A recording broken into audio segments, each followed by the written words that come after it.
It's west of Loathing. It's Hello. west of Loathing.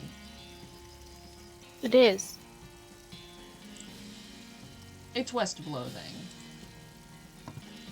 And we're gonna hop right the hell into it. We want to say thanks to Electrojack for the follow. Hi, Electrojack, whenever you are around again. We're happy to have you here. Yes. I haven't had any coffee yet this morning, so I might be a little bit funky. Yoip. There we go.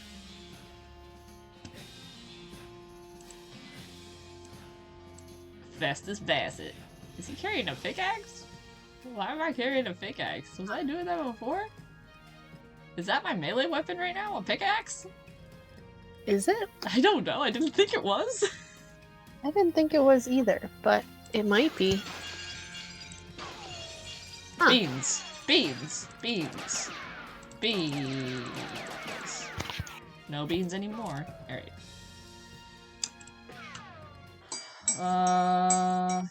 Let's see. Is it my melee weapon? Yeah, it super is. Why? That's Oh my not good. god, That's not a why? good idea. No, I think it was because we're in the carnival, right? Yeah. Did that do something? Like, did that No, it... increase we wanted? Oh, maybe... No, it didn't. I don't know. I think I maybe just misclicked at some point. Or the game's just really fucking with me. Okay. What were we doing? We were doing horrible,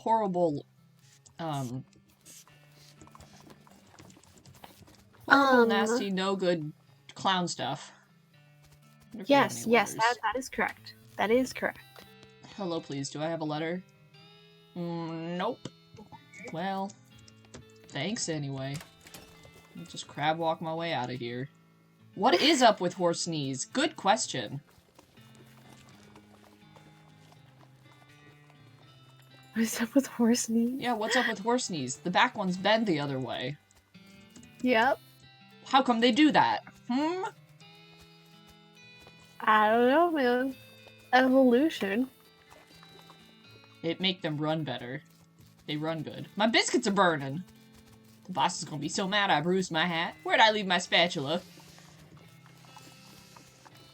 Excuse me, sir. Cooking emergency. Hattie. Alright. Let's get out of here. Alright. Where the hell were we going? We got a snake pit mine, railroad camp, lost Dutch oven mine. You wanna go snake pit? You wanna go snake some pits? Pit some snakes? Yeah, alright. Let's go. Hell yeah. Oh, no random encounters. Hello. Exposed meat vein. Thank you, I will.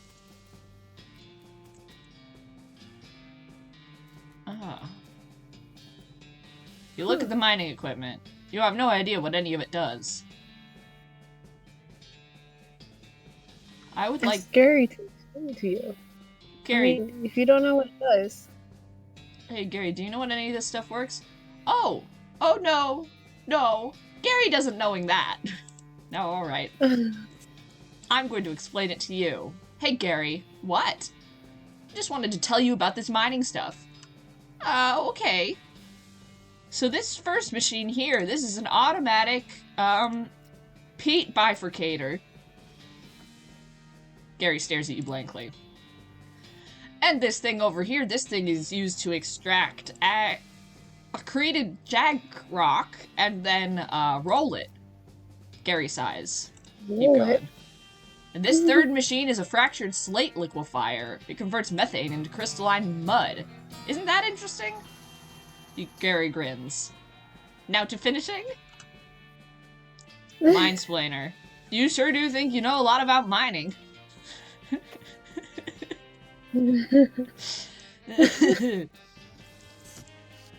What? Okay. That's why we went through that whole thing. To get that trait.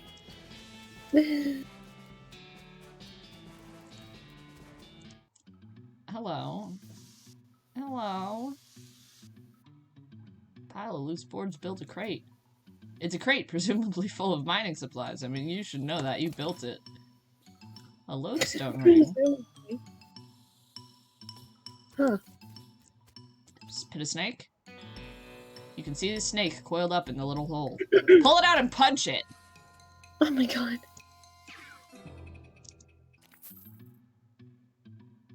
Nice work dispatching that snake. Oh my god. No more snake in there. Hooray. Oh, we got a mine-splaining about it. Hello? Hello? What's this? There's a smoking snake in this smoking hole. I'm gonna fight it. Snakes are no match for me and my gun.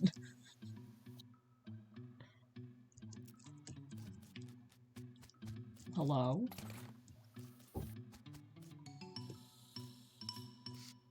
This den is full of snake eggs. Pull them out. Pull them out. Pull them out. Oh my god, yeah. Pull them out. Snake. Eggs. Baby snake. Oh Dead baby Gary. snake.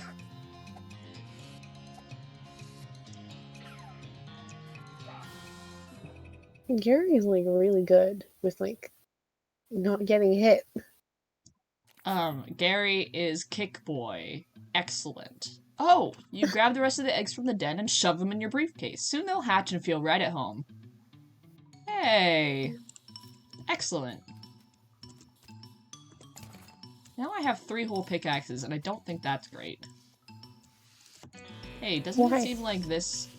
Here I ought to be able to dig. You dig? Yeah, see these rocks? Yeah. That's sus. What about that hole in the wall? Well, that's just meat. Yeah. I guess there's nothing else in here right now, huh? Well, we did get to fight some snakes. That's good. And you shoved a couple in your briefcase. I did. I got some brand fresh snake eggs. Alright, what do we got? We got Railroad Camp and Lost Dutch Oven Mine look like the 2 new places we haven't gone yet. Railroad Camp. Railroad Camp? Alright. The Manifest Destiny Railroad Camp. You remember learning about Manifest Destiny? Oh, it was a while ago. That was yeah. like high school. Oh yeah, it definitely was.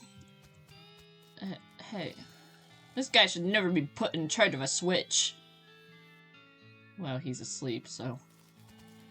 He's too busy playing with his watch to get any work done. Ask him where he got it. Say, that's a nice watch. Where'd you get it? I bought it from this gal what runs a store down south of here, named Buttonwillow. Buttonwillow Mick something. Oh yeah, I know that store. Yep, real nice store, real nice watch. He goes back to fiddling with his watch. Alright. She's not getting much track laid, but she's an expert whistler, and that's a track of a different kind. But,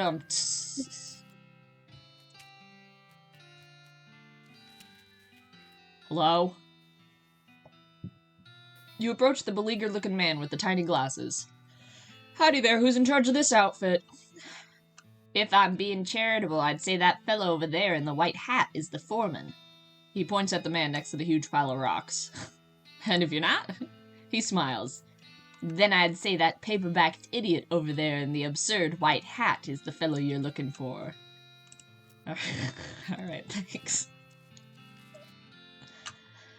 Hey, you in charge? I was wondering if there's anything I can do to help. You want to know something? I love trains. Oh?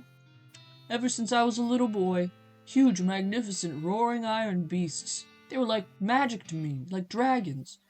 When the opportunity arose to take management of this train line, I jumped on it like a shot. And you know what I learned? What's that? Organizing and building and running one of these operations is the most amazing pain in the ass you will ever imagine. You want to help? Congratulations, you're the new foreman. I'm going home to play with my models. What? I hate this. How absolutely dare you?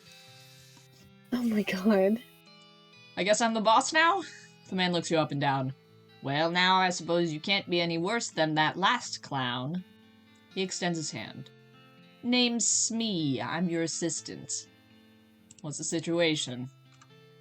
Well, I'm sure you didn't miss seeing this giant pile of rocks blocking our path. The surveyors say there isn't another suitable mountain pass, so we can't reroute around it, even if we had the months it'd take. Any ideas? Well, by my calculations, we could dynamite it clear without too much trouble. Problem is, it'll take a lot of dynamite. A whole year's worth, I figure. We used to keep that much on hand, for emergencies such as this one, but a pack of goblins stole it all, sneaky little varmints. Oh, Should we go get it back? Probably, yeah. right? We got a goblin with us, it can't be that hard. Alright, I'll Yeah. get it back for you. Glad to hear it. The goblins are holed up over in Gustavson Gulch. It's a real tough place. You might want to spend some time getting the lay of the land and honing your fighting skills before you head that way, especially if you plan to go in guns blazing. We don't need that specific dynamite, though. Any you can lay your hands on would be fine, so long as there's enough of it. Alright. Hey, Gary, you want to go meet some goblins? Gary? Gary? Wow, wow, wow! The iron snake much bigger when close up looking, and hearing of people inside it is eating them. It's not a snake, it's a train. Those are passengers inside. Are you actually unclear on how this works? Haha, no, Gary is fooling with you. Knowing a train is not eating people. Big machine with wheels having. Okay, cool. And many loud screaming. What? I mean, he's not wrong. Okay. It does make big bad noises. Yeah. Alright, let's go to that gulch. Hello, gulch. Oh. You spy a burned-out ranch house on their horizon, and you pull Spooky Fall up to it to investigate. There's nothing of much interest above ground, but you find a locked door leading down into a presumably still intact root cellar. We will be picking that, thanks. Oh. Once you're inside, you're not even sure why they bothered locking it. It's been picked clean of everything but a tiny amount of food and an even tinier amount of medicine. Great. Got a bottle of laudanum, we can dig that back to what's-his-name. And jelly descargo. This is a can of garden variety garden snails, preserved and suspended in a gelatinous ooze. Yum. Gross. Ew. Ew. This is a candy that you desperately hope is not made of real cat's eyes. Alright, I think we've seen pretty much all the rest of that at some point. Hello, goblin. This looks like a very important dude. A fancily dressed goblin steps forward. Hi, hello, being a mayor. Welcome. Now going away, please. Gary taps you on the shoulder. What's up, Gary? It's okay, I will handling this. Gary and the mayor converse for a bit, too quickly for you to follow what they're saying. What did he say? He says it's okay for giving dynamite, boom, but you have to riddling first. Riddling? Yes, a contest game. Yeah, sure, why the hell not? Okay. Okay, let's have it. The mayor clears their throat. A crazy thing, having no legs at morning, and no legs afternoon, and also no legs having at night. What is that? You glance at Gary. Hey, Gary not helping, that would be cheating. Bad, bad.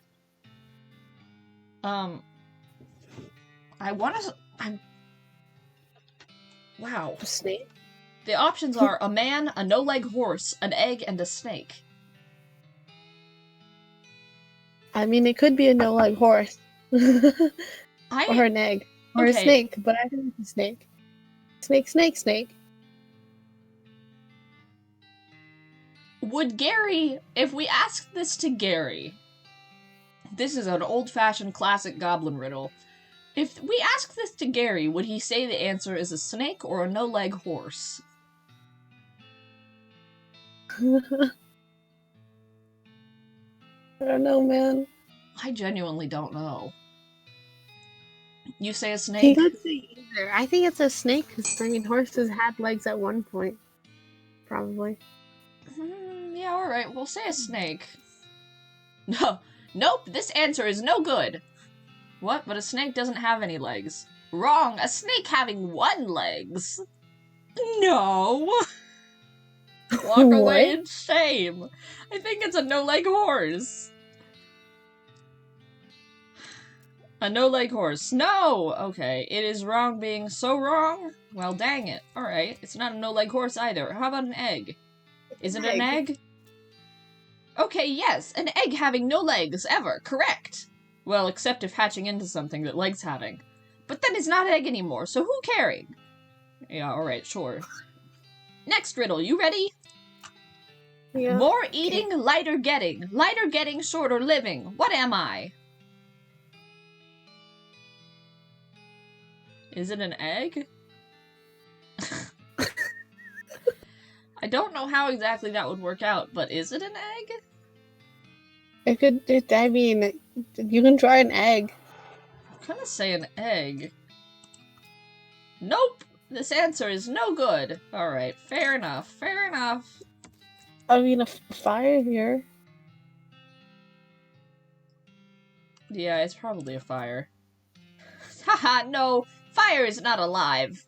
Okay, but you are wrong! What? The right answer really should be fire. Okay, so it's not fire, it's not an egg. It's either a snake or a mare. I guess it's a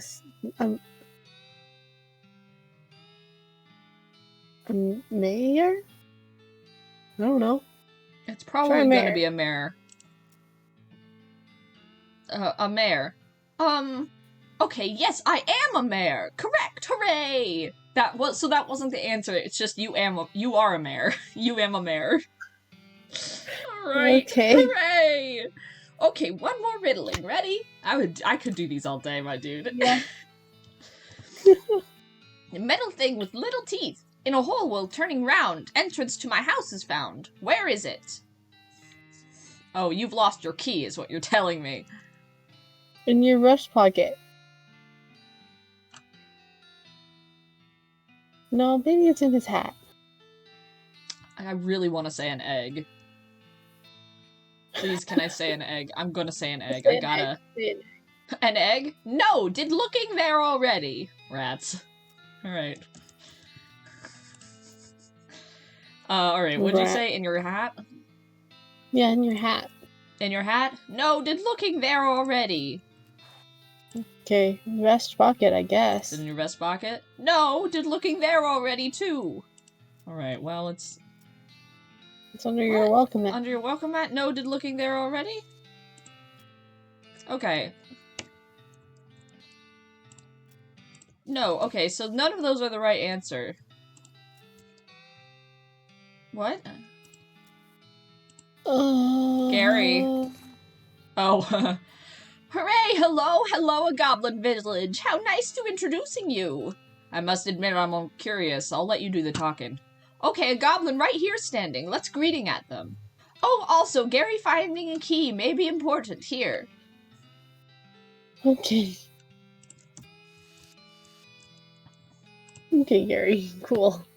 Metal thing with little teeth in a hole while turning round. Entrance to my house is found. Where is it? I have it. Yay, you solving it! You winning riddling contest for sure! Hooray! Here, you can dynamite having. Don't eating it all at once. Don't eat it all at once. You heard the man. Oh, man, I wanted to go in. Oh my god. Hello again, very happy remembering fun riddling times with you. Hello, and yes, thanks. You being welcome here every time, except not past here where standing. Man. What? So I'm not actually allowed to go into the village. I think if I didn't have Gary with me, then I would just bust on in and fight. But I suppose this is better. Yeah, we shouldn't. We should, at least for Gary. I love the goblins. I do genuinely love the goblins in this game. Mm-hmm. I am a goblin, first of all. That's true. Alright. Fact. Well, thank you. Thank you for understanding. The sound of gunfire draws your attention. Bang bang, cautiously, to where you find a goblin shooting a large pistol at some boulders. With the sound of gunfire and pinging ricochet filling the area, the goblin doesn't hear you approach. Hey, Pyro. Oh, yeah.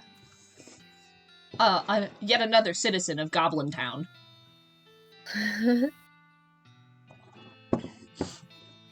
Are we talking to it? Oh, I was talking about Fyro. Oh, yes. Okay. Yes, let's talk to it. You are to excusing me? Oh, yes, hello, what? Hello! The rocks, why to shooting them? For practices, the cracks in rocks to shooting, for a crack shot. I to seeing. Okay, hornswoggle them. You do look very good at shooting. Can you to hitting that most small crack in that rock over there? A far one, a difficult shooting. I will trying. As the goblin concentrates in making the shot, you rifle through his gear and pilfer his lunch. You got a goblin sandwich. This is both a sandwich for goblins and a sandwich where the meat is goblin. Oh no. What? They're made of mushroom. Still. They're just made of mushrooms. Oh. Any luck fine? Oh. Give me 1 second to blow my nose very loudly. Sorry. Alright.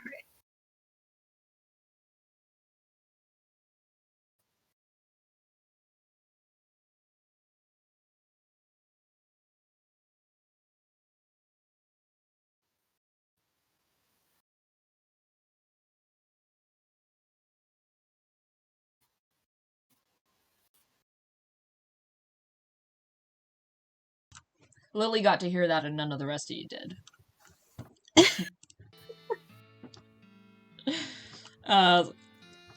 Any luck finding a year's supply of dynamite? The passengers are getting restless. Yeah, got it. Good, perfect, this will do the trick just fine. Hang back for a while I get the fellows to set up the charges, and I'll let you do the honors. Smee consults with the other workers, and they inspect the rocks for a time. Eventually, one of them shrugs, pushes the whole crate of dynamite up next to the rocks, and wires up a detonator. All right, let her rip. What? Do you have a longer detonator cable? Because that would be maybe great. Nope. Don't worry, you'll be fine. Just give me a 3 count before you hit the plunger so I have time to get under the train. Great. Great. I won't. Oh, man, I forgot about this guy. What guy? Rock guy. Rock guy. Here he is. Gary can take him. That's true. Gary can take him. There is a very large and very angry-looking guy, standing here. Apparently it's a little peeved at having a year's supply of dynamite blown up next to its butt while it was sleeping. How are you gonna handle this? Oh, we can hornswoggle it. Do we want to fight it? Do we want to dance at it? Or do we want to hornswoggle it?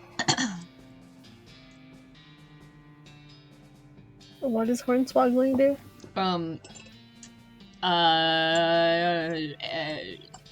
Basically, confounding it with words until you get the upper hand. Hold on, let me pull up the actual definition of hornswoggle, because this is a fair point and something that comes up a lot. Hornswoggle definition. Hornswoggle. Verb. Informal North American. To get the better of someone by cheating or deception. Okay. Pretty much. Okay, great. I kind of just want to dance at it, you know? Just because. Yeah, alright. Dance at it. The rock monster is extremely strong, but that only matters if it can hit you, and it is geologically slow. Dancing around the creature, you find plenty of places to stick a knife, widening fractures and fissures created by the initial dynamite blast. Eventually, the entire thing just crumbles into gravel with an angry groan. Booyah. You gain 48 XP. Okay. All solved. Well now, that is as fine a day's work as I've ever seen. Much obliged, friend. We'll be getting the rest of this track laid down and head out now. Here, I'll mark our route on your map for you, in case our paths happen to cross again. Thanks, but can't I just ride the train? Got a ticket? Ha, just kidding. Of course you don't. Every seat on this train's sold out. Sorry, boss. What? Exceptionally rude. Exceptionally rude. I'm in charge. Also, how absolutely insane is it that there's they're building this railroad track just literally as the train is going along it? Yeah. That's some cartoon shit if I've ever seen it. You know what I mean? Yeah. Oh, there's definitely a co-op game on Steam that is basically that. What? Really? Yeah, I forget what it's called. But it's definitely there. Do you want to head up to Lost Dutch Oven Mine? Yeah. Oh, I can't crack this safe. You see a wagon broken down by the side of the road. Well, if you're being honest, getting attacked by horrible monsters is probably more likely what happened than a simple mechanical failure. You dismount and investigate. Most of the easy pickings have already been picked easily, but there is still a safe in there that was presumably too heavy for the scavengers to move. And we can't crack it because we don't know a safe cracking yet, so we gotta leave it. Gosh darn. Drat. Oh, this sluice isn't very tight. Tighten it. Mindsplaining. You tighten the loose screws and some ore gets jarred loose from the up sluice. Hell yeah. Wow, those are some stinky fissures. I can't get any closer, not without some stench resistance at least. I think I have a flower in my pocket for exactly that purpose. There it is.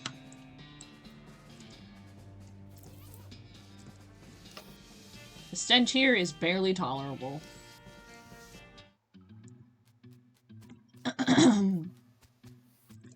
Hello? These lockers are all unlabeled and unlocked. Loot 'em. You got miner's pants. We have pants now! Oh my god, miner's pants. You can't wear these if you're over 18 feet tall because they'd be way too small for you. What? This is a gas mask. This thing was hard to see out of even before it sat in a dusty mine for 15 years.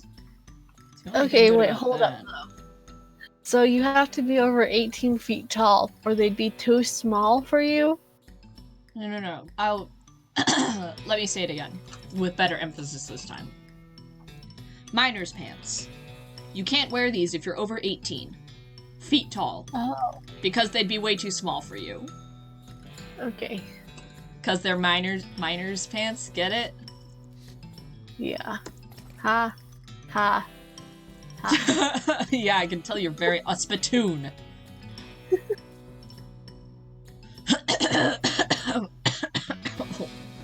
Hold on. You okay? It's getting to be spring and it's raining out. So my my head is just doing all sorts of bad things. Alright. This game has got some solid bad jokes. I might need to check it out. Fyro, the writing in this game is outstanding. It's incredible. You absolutely should play it. I don't know what kind of tobacco these miners are chewing, but it must be extra corrosive because this brass spittoon has a hole eaten through the bottom and dark stains underneath it where the spit leaked out. Although, oddly, it doesn't seem to be leaking now, and it's half full. I guess the miners plugged the hole with something. We will inspect it, given past responses. It's a spittoon. It's disgusting. You can practically see the stink lines coming off of it. Come on, let's not do this. Well, joke's on you, I've got stench resistance. Oh, geez, fine. Okay. You crouch down and take a careful look at the filthy spittoon. The inside is blackened with years' worth of stains. The death broth inside has a rainbow sheen like a parking lot oil spill, and occasionally a little bubble pops on the surface. You can actually feel a slight warmth radiating off of it from whatever dire chemical reaction is taking place in there. You realize you're holding your breath, not deliberately, but from the human body's natural instinct for self-preservation. Inhale! Imagine someone made a big pot of chili con carne and left it under the porch. 3 rats crawl into the pot, eat half the chili, and then die. A week later, a family of cockroaches takes up residence among the writhing maggots. The cockroaches smoke thick black cigars, which they light with tufts of burning human hair. That's what it smells like. Ew. Fortunately for you, the rainbow-colored film on the surface of the liquid coats your hand as you plunge it into the toxic stew, keeping it from being immediately dissolved down to the bones. The smell intensifies, and your stomach prepares to hose the poisons off of your arm with a high-pressure stream of vomit. We've come too far now to give up. Your fingers touch something at the bottom of the spittoon. Better pull it out fast while you still have something to pull with. Pull! Oh my god. Oh, gross. You pull out the world's most disgusting pair of pants out of the spittoon, and jump back as the hole at the spittoon's bottom, now unplugged, begins to leak steaming filth. Congratulations, you are now the proud owner of the worst object I've ever been paid to think about, narrowly defeating a leather bondage harness made from the skin of a clown. Spit-soaked pants. These pants look and smell like they were used to line the bottom of a leaky spittoon, and there's a very good reason for that. 2 whole pairs of pants at once, huh? Yeah. So we got miner's pants, +2 armor, spit-soaked pants, +2 armor, +2 speed. I desperately do not want to wear these spit-soaked pants. But they are the better stats. They are the better stats. You gotta wear it.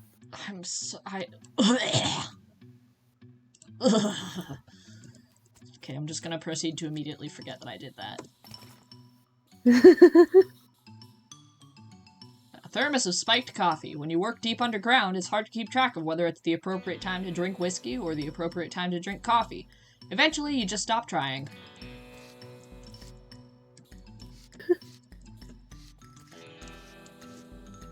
Oh, I don't have a can of oil for the elevator. Oh no. Oh, well, right. Gosh darn. Well, we'll have to come back later. Mm-hmm. Alright, well. Shall we go to the next railroad camp? Yeah. Cuddle-lump, cuddle-lump, cuddle-lump, cuddle-lump. As you're riding down the dusty desert trail, you catch a whiff of the unmistakable scent of snake oil. You follow your nose to the wreck of an old medicine show. Yeah, let's check it out. We didn't actually want to advance the main quest anyway. Gary! Gary has something to say. Look at his little arms. Gary. He's so freaking cute. Oh. Hello, Gary. Oh, wow, yikes! What's up, Gary? Weird feelings, a sensation of puzzling. Huh? From that direction coming. Discovered a new map location, the West Pole. The West Pole. Alright, thanks, Gary. Oh, I did tell the professor I'd bring him El Vibrato scrap, didn't I?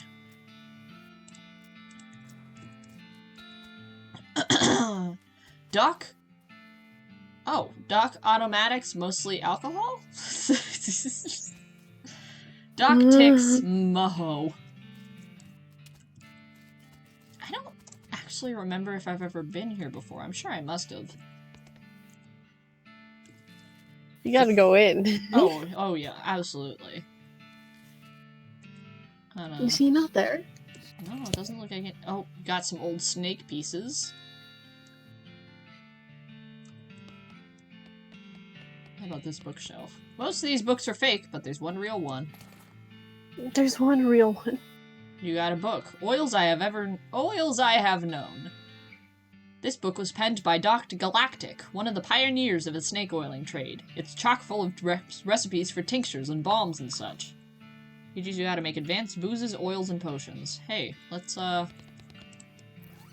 read that. You read the book, memorizing each and every recipe. We got skill potionology. Your potion mixing skills are the toast of the West. Toast isn't a potion. Ironically, the oils from your fingers destroyed the fragile old book while you were reading it. Now I will only ever know this. Oh, wow. Oh, alright. You sit down at the alchemistry set and pull out your briefcase full of snakes and snake parts. What do you want to start with? Huh. Wild? We can make booze, potions, or combat items. Which one should we do? Let's make some stuff. Combat items. You socket a snake spleen into the kit's spleen smasher and extract the delicate oils from it. What do you want to mix with it? A liver or a venom gland? A venom gland? Okay. You grab a venom gland, punch some holes in it, and strain the spleen oil through it. You got an item, venomous bullet oil. This refined snake venom is only able to be administered via gun. Ah, okay. Okay. That'll do. Let's try some potions and see what else we get. Make potions. You stick a venom gland into the gland squeezer and prepare to turn the crank. What do you want to combine it with? A liver or a spleen? A liver? We already tried the spleen, didn't we? We started with a different component. You turn the crank on the gland squeezer and a healthy dollop of venom comes out. Then you bring a liver out, adding its oil to what you've already got. You got an item, patent moisturizer. This oil is guaranteed to give your skin a sheen of youthful vigor. Alright. Let's try some booze. You pop a liver into the fluid condenser and prepare to extract some oil from it. Venom gland or a spleen? Spleen. You use the condenser to extract some liver oil, and then you uncork a snake spleen and squeeze the contents into the vial. You got snake schnapps. Some people make this stuff out of fruit, but you've always thought those people was not adventurous enough. Alright. I'm just gonna see the other options real quick. So if we start with a liver and then add a venom gland, you get a shot of snake juice. You've done essentially nothing to this snake extract except put it into a shot glass. Alright. What did we put into the gland squeezer the first time? Gland squeezer. The venom gland was the liver that we did the first time, so we need to do the spleen. Oh, there we go. You turn the crank on the gland squeezer, and a healthy dollop of oil comes out. Then you toss in a spleen with the venom gland oil and pestle the mixture into a fine oily paste. Patent liver tonic. This tonic will darken and enlarge a liver that is deemed too small or too lily. Alright. You've heard the expression lily-livered, right? No. It's like... I don't know why it's the way that it is, but calling somebody a lily-livered is basically calling them a coward. Oh, okay. I don't know why. Oh. A spleen, what did we put in the first time? A liver? No, I think we put in the venom gland. So we need to do a liver. You socket a snake spleen into the kit's spleen masher and extract the delicate oils with it. What do you want to mix with it? A liver. You wring a liver out into the mixture. Flammable bullet oil. You've extracted some extremely flammable oil from a snake, and then isolated the parts of it that will fit into a gun. Alright. Alright. I think we're probably good for now that we've explored all our options. Mm-hmm.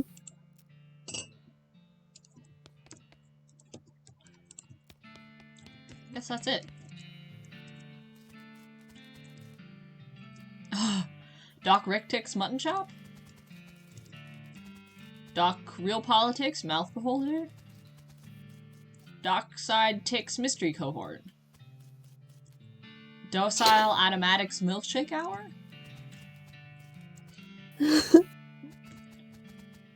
Dr. Stick's Mutton Chop? Amazing. I love these. Well, we got a West Pole to go to. Let's try that out.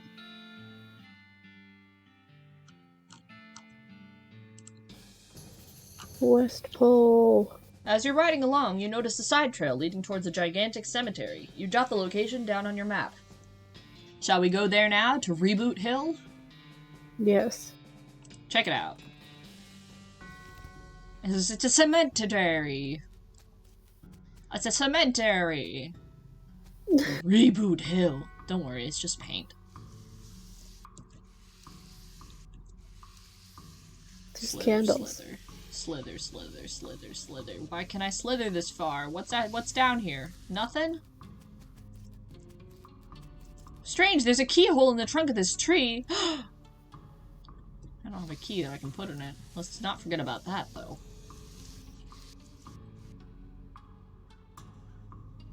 Oh, hello. A ghost.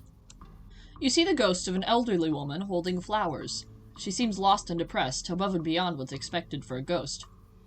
Howdy, ma'am. Is there something I can help you with?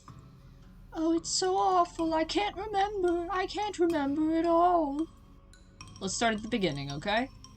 Well, you see, I had 4 daughters. They married 4 brothers, the Smith boys, and after that they each had 5 daughters of their own. Unfortunately, I lived every one of the 24 of them. You know you're a ghost, right? Oh, yes. In fact, I died here in this graveyard where they're all buried. I came to visit them, and I suppose my poor old heart finally gave out. That's not the problem, though. 95 years is a pretty good run, after all. Oh So what'd God. you forget? I brought this bouquet of flowers to put on my favorite granddaughter's grave. But I can't remember which one of them was my favorite. I'm so ashamed. I can't bear to leave until I've remembered. Oh, I see. Well, maybe I can help you figure it out. Oh, thank you. I'd appreciate that ever so much. Can you remember anything about your granddaughter? Alright, Lil. We got a puzzle. Well, I'm quite certain her first name ended in a vowel. I remember I was 40 when she was born. Oh, no, 37, or was it 42? It must have been somewhere in that range, at least. Okay, so the first name... She lived to be 95. 95. So, she is 95. Hold on. So she's 95, and the granddaughter was born when she was somewhere between 37 and 42. Ends in a vowel. Ends in vowel. Anything else? Oh, her first name was longer than her last, just like mine. First name longer than last. Anything else? I remember that she wasn't buried next to any of my daughters. Not buried next to daughters / moms / aunts. Anything else? She sniffles a little. She passed at the same age as poor Becky, who was always in such ill health. Same age as Becky. Anything else? Oh, her favorite hobby was knitting. She starts to sob. She knit me a lovely sweater for Crimbo just the year before she died. Well, that's all I can remember. Knitting. Alright. I'll be back.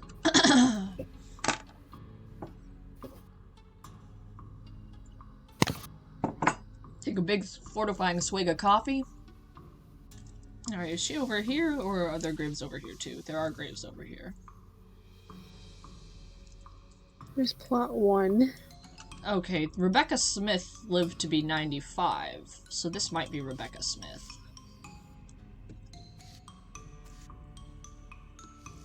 Okay, it doesn't look like this is all other stuff, but I wonder if that's her. Well, oh, hold on, I'll be back. Yeah, so I think Rebecca Smith is 95. This must be her. Which is the same age as... This must be the ghost here. So we want somebody who was born somewhere between 1837 and 1842. 1837 and 42. Okay.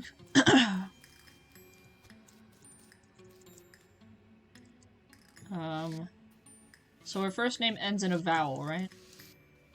Yes. Hold on, let's hop all the way down here. God, there's a lot of them. Oh! You uncover a coffin that was apparently delivered by mail because it still has the address printed on it. Either that, or this is a joke about somebody going to Hellstrom Ranch after they die. Huh. Okay. Alright. So we have Melissa, Farah. It's not Farah. Magdalene, Becky, Meredith. It can't be Meredith. It could be Fidelity. Not Faith. Okay. Which Becky do you think it is? Because it seems like we're running into about 7 of them.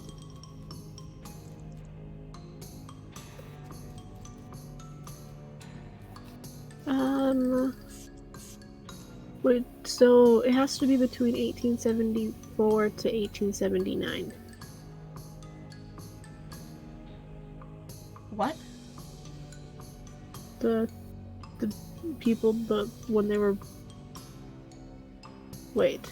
Did I write down the wrong I think you wrote down the wrong numbers. She had to have been born somewhere between 1837 and 1842. Hey, Riz. Oh, yeah. Okay, let's narrow it down. So, it's not gonna be Becky, it's not gonna be... It could be Pamela.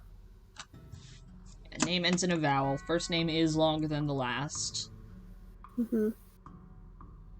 Oh, okay. So we should figure out which 4 of these are the aunts. Yes. So this ghost was born in 1800. So we have to figure out which ones of these are her daughters. So a granddaughter was definitely born. Okay, so I think this one is a daughter. That one's probably a daughter, right? Yeah. The ones, the 20s ones. So there's 2 of them. That's probably another one. That's a third. Oh, and this is probably the 4th.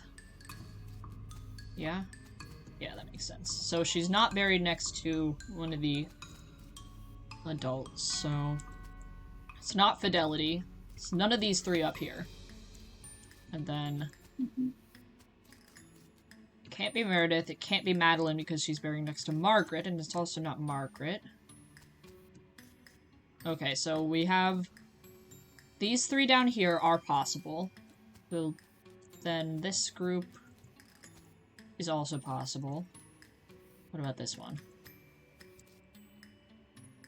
These are also possible.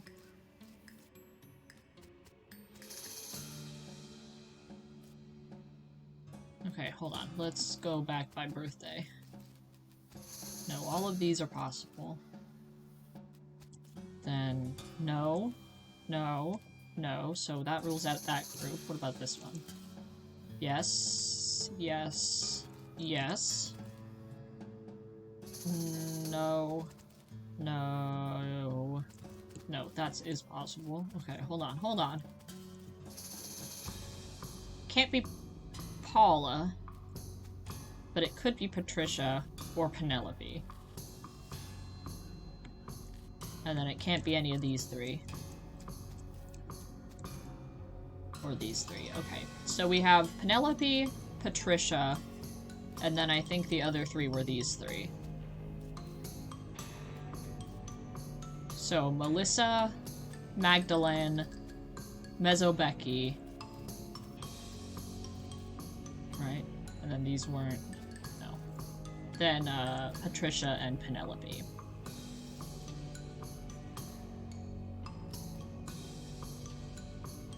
Okay. So... Patricia, Penelope, and then these 3.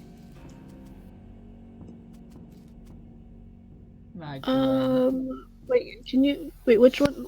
She's the same age as a Becky? As maybe? one of the Beckys, yeah. Hold on, let's see if we can get her to give us that line again. There's many Beckys, though. She passed at the same age as poor Becky, who is always in such ill health, so that's probably fairly young. Mm-hmm. So there's a Becky who was 16.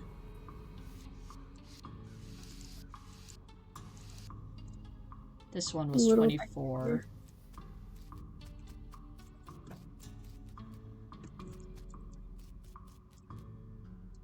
This one was older. Oh, and this one is also older, so not her. So probably 16, yeah? Yeah, 16. Okay, probably not Melissa or Magdalene, then what about these two? No. 38 to 62 is how long? It could also be the 20-something one. What? 24. Okay, Patricia was 24.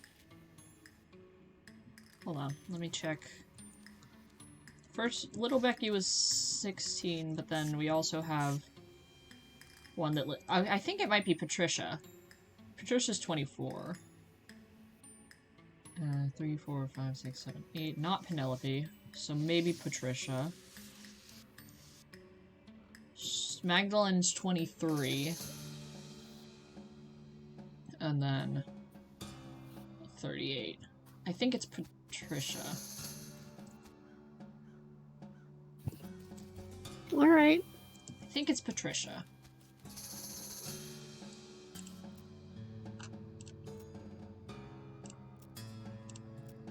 Ow, nuts.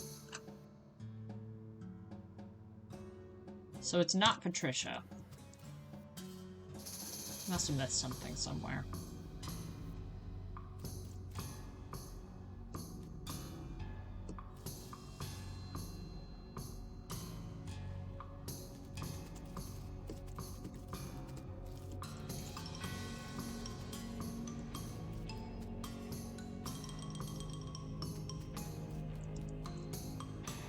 Oh, alright, we'll come back tomorrow. Billy Spider McKinley. Turned out to be way more than one. Wise old Jed Marmot. This time the bar ate him. Dig him up. Marmot skin cap. This hat's original owner was a crack shot, but he lost his gun in a card game and got eaten by a bear almost immediately afterwards. Wow. Oh my god. What? I don't know. Peggy Immortal. Kinda ironic. Big Bob Hurlingham. Gone to the big pie-eating contest in the sky. Dig it up. We got a tripe pie. Gross. Gross. This is a pie crust filled with intestines. It just goes to show one man's nightmare garbage is another man's dinner. Oh. Biff Bunkerston. He was a real buttface. Snidely Crandallsworth. Such a good name. He was sort of like a Benjamin Button kind of thing. Okay. Annette Centabomb. Tried to eat her way out of a bear. Clean Willie Hinks. Really is gonna hate this burial thing. Buck Jeansley. Nobody ever saw a man die that way before. Hey, look at that sword. They're skeletons. They do look like they're just having a good time, don't they? Yep. Well, looks like there's a whole gang buried here. Wait in. Oh, it's the Sweet Gang. Elaine, Guinevere, Brutus, Morgan, and Yvain. Oh. Huh, okay, so this is gonna actually take a little bit of figuring out. What? I gotta do some actual strategizing.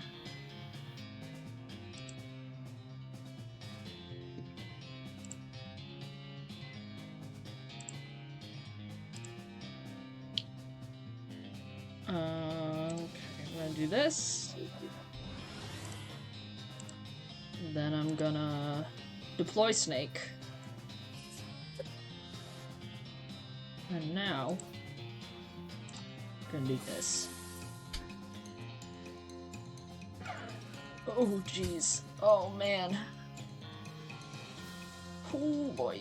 Boy, oh, Gary. boy, oh, boy, oh, boy, oh, boy, oh, boy. Gary died. Yeah, sure did. So Morgan's Sweet is the one who's coming at me. Yeah, I'm gonna lose this fight.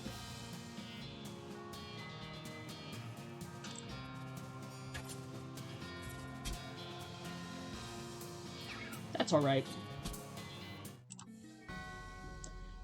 Victory would have been sweet, but defeat is bitter. You get so angry about losing that fight that you pass out. You wake up the next morning in your bed. Gary must have carried you back here after you got knocked out. You're a little sore, but not otherwise any worse for wear. You're pretty hungry, though, and sober. Uh-huh. Okay. Day 2. So we can go back and talk to that ghost again. As it happens. Oh. You run into a goblin chef. You can tell they're a chef by their hat and their big fork. Well, I guess either they're a chef or they've recently eaten a chef. Hey, hello, a human, hey! Hello, a goblin. Looking for tuna, seeing it? Tuna? This being the desert, no tuna here for miles. What are you saying? Tuna is local delicacy. Hold on now. Tuna? What? You meaning a fish, swimming thing? Crazy human, a tuna isn't swimming. This is a desert. Wear it to swimming. Well, yeah, that's my point. A tuna is round and green with red knobs, pokey spines having. Oh, some kind of cactus, like a prickly pear or something? Yes, duh. Oh, rats, I can't hornswoggle them. Drat, darn. Aw. You leave the goblin to his weird problems and continue on your way. Speaking of that, I probably should level up some of my skills. Hum. What should we level up? Hornswoggle. No, wait, you can't level up Hornswoggle. Lockpicking? If I get about 30 more XP than I can, maybe I'll hold on to this for now. I'll wait and learn some more Hornswoggling before I level anything else. You need to learn safe picking or whatever. Can't do that yet. Okay, so it wasn't...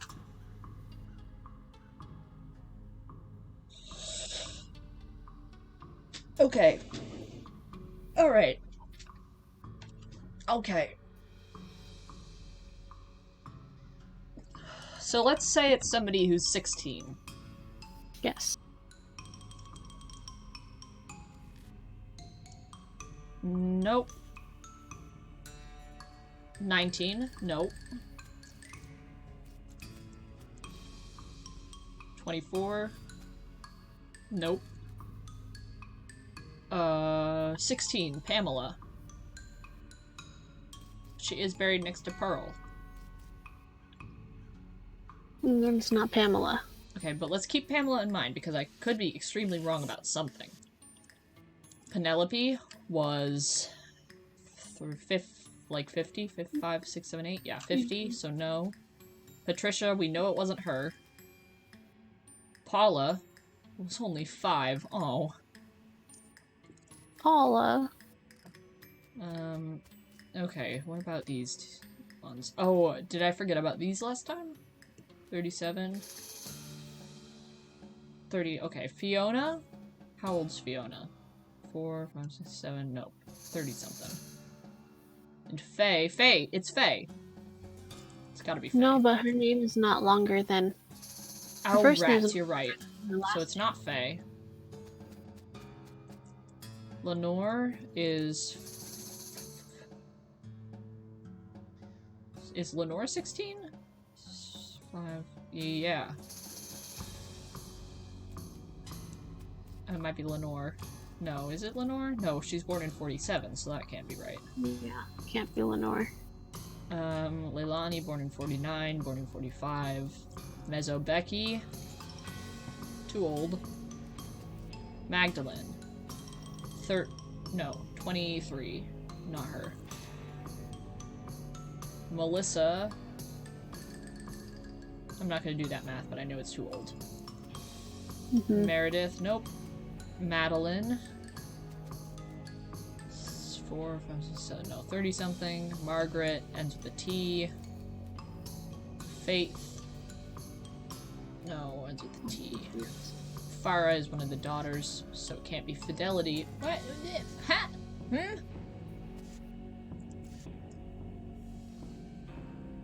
Is it just me, or did we go over everyone here and it can't be any of them? Yeah. Go back to the beginning, or go back to the lady. Rebecca. Her grave or her? Her. I want to read the clues again. Okay. First name ended in a vowel. Probably.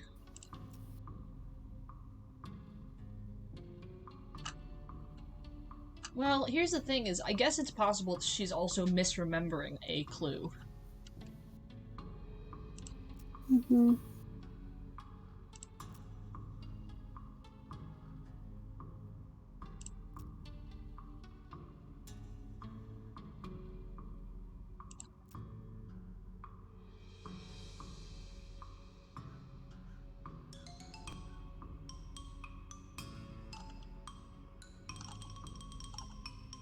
Maybe.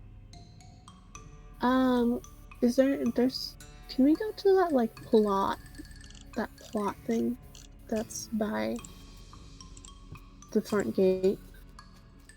Yeah, it doesn't say anything.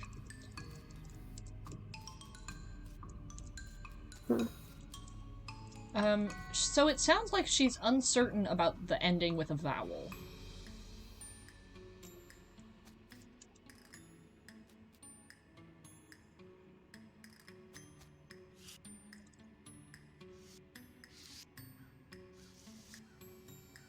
So maybe we should see if anybody else is 16 who doesn't end in a vowel too, because we just sort of...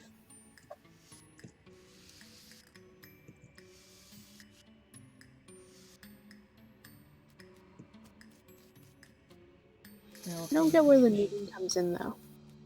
I think that might just be a red herring, because there's one girl named Pearl. And that's a type of stitch.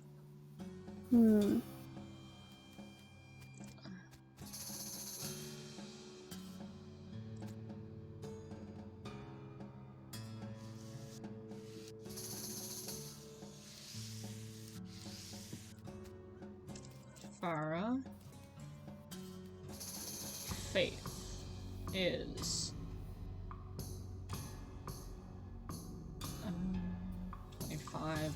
Oh, Meredith. Madeline.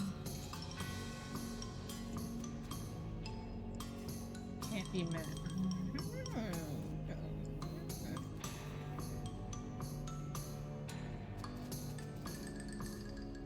What?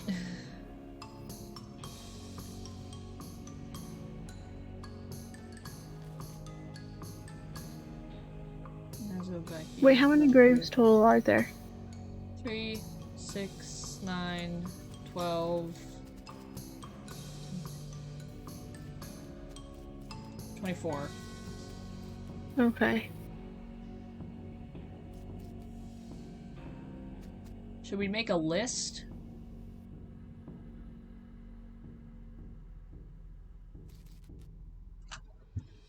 Maybe it's not this Becky we're talking about. Let's look at... Is there anybody else who's 20... Okay, so we have a Becky that's 16, one that's 24. Hello. Hello! Help us with this puzzle!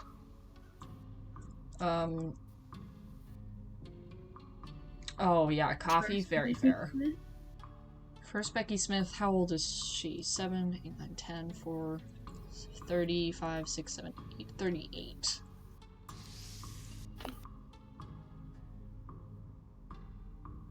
How do you know which? Well, I mean, Becky Smith was always sick, so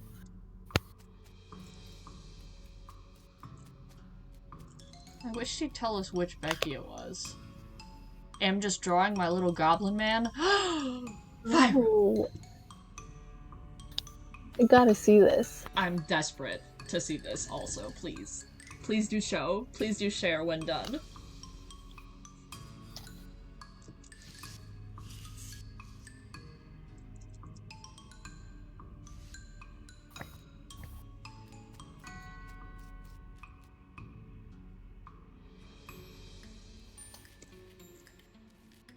So they each had 5 daughters, right? They said? Yes? Or was it, how many daughters did she say? She has 4 daughters and each had 5, which would be 24. Okay. Okay, so... It seems like they're probably by their... We got the F daughter, the M daughter, the P daughter somewhere in here, and the L daughter.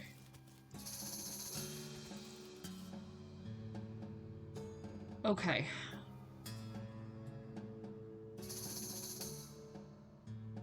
Alright, well, let's go back one at a time. Forgetting about the age. Let's write down all the people it could be. So it's not Farah.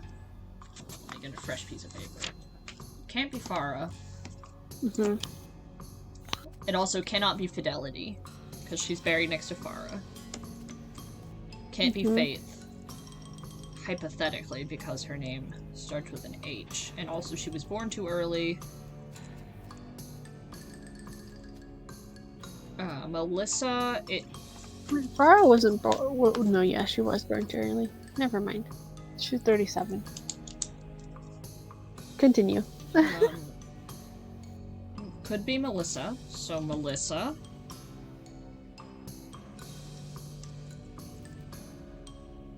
And it could be Magdalene.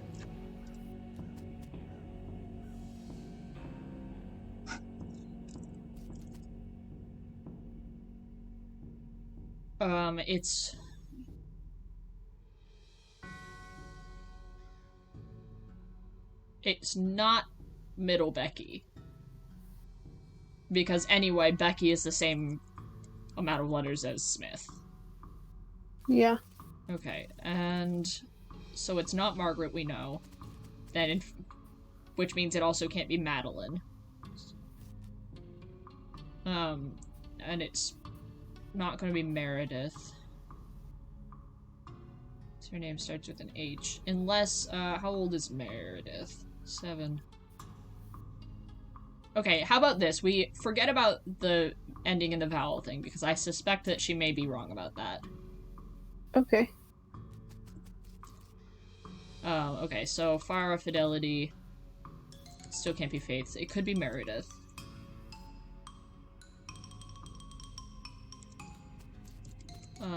Can't be Faye. Name's too short. Can't be Fiona. Name's too short. Can't be Becky. Name's too short. Can't be Paula. Name's too short. Also born at the wrong time. It's not Patricia, because we already tried.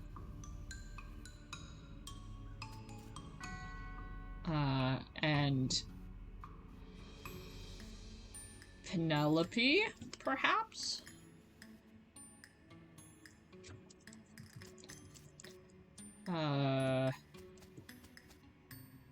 Not Linda. Leilani, born too late. Lenore, born too late. Oh, actually, Penelope was born too early, so scratch her out.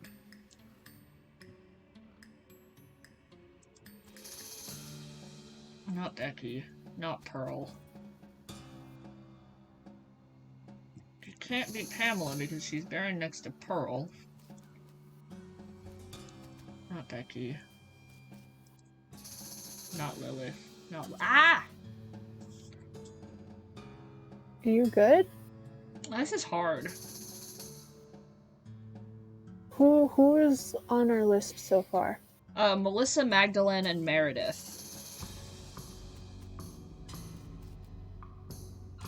I guess it could be Penelope, too, because she can't exactly remember the birth dates. And she is, no, it's probably not Penelope.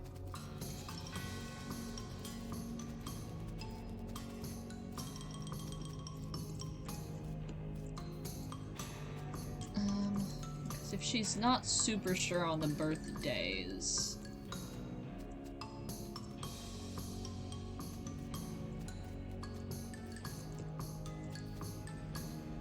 Patricia, we already know it's not Patricia.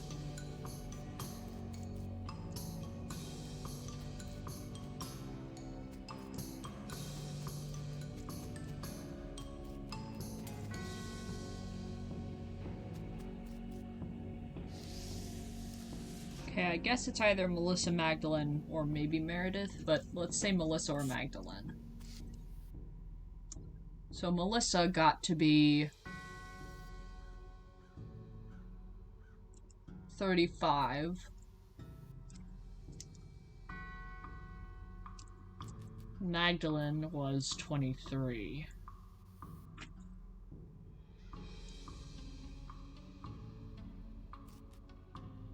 What about Meredith, just in case? Meredith was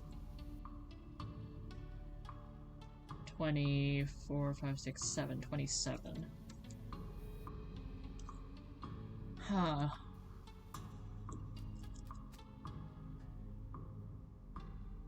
Middle Becky was 50. Let's just look at all the Beckys, just again. First Becky was 7, 8, 9, 10, 4, 5, 6, 7, 35, 6, 7, 8, 38, which doesn't match any of them.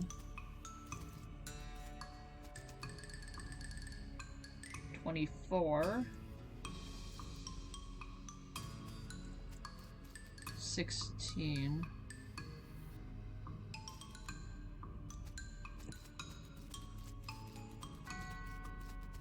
I don't know.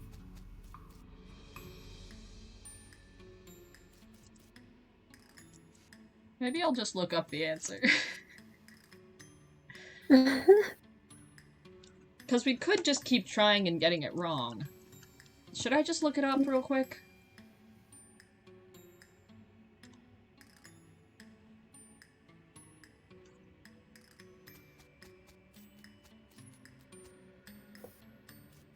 Lily, what do? What do?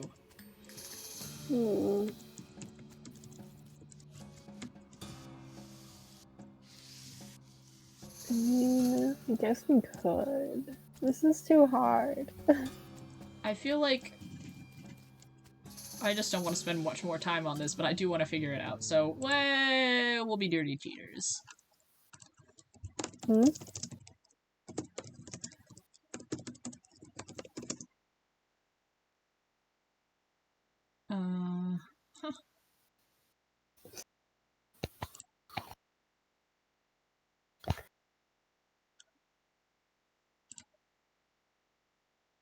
Huh.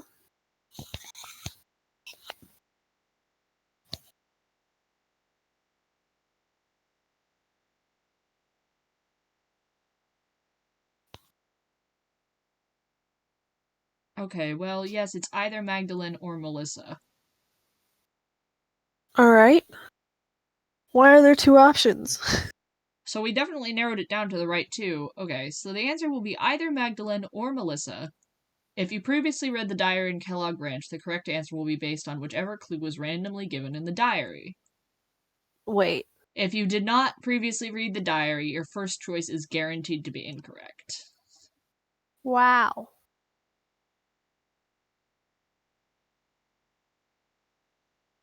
So, Did we read the diary? no, we haven't been to Kellogg Ranch yet, but I bet we could find it. Hold on, let's go to Kellogg Ranch. Alright. A weird fucking place. I don't remember exactly where it is. Oh, I guess I better fight this skeleton, huh? Easy. Get out of here. Whoa, what? How come the skeleton's so tough?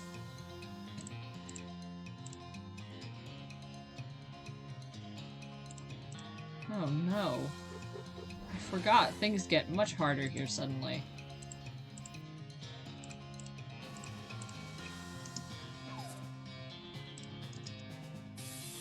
Oh dear. Gary, no.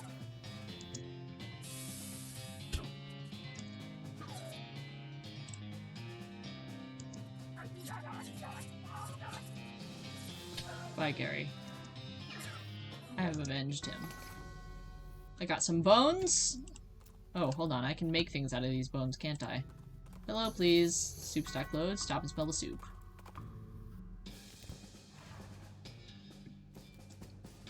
I want to find Kellogg Ranch is what I want to find, but I don't remember where exactly it is. Oh... Alright, we'll stop at soup stock load. Why not? You wipe the soup off and then dig in. Gross.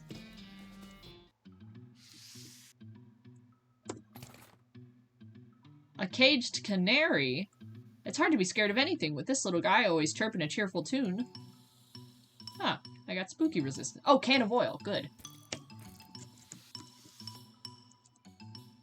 Can't lockpick that yet. Unless I upgrade my lockpicking. But I think I have to come back here for anything. Or something anyway.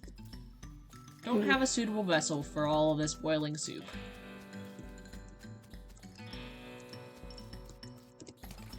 I got a cultist mask. Whoa.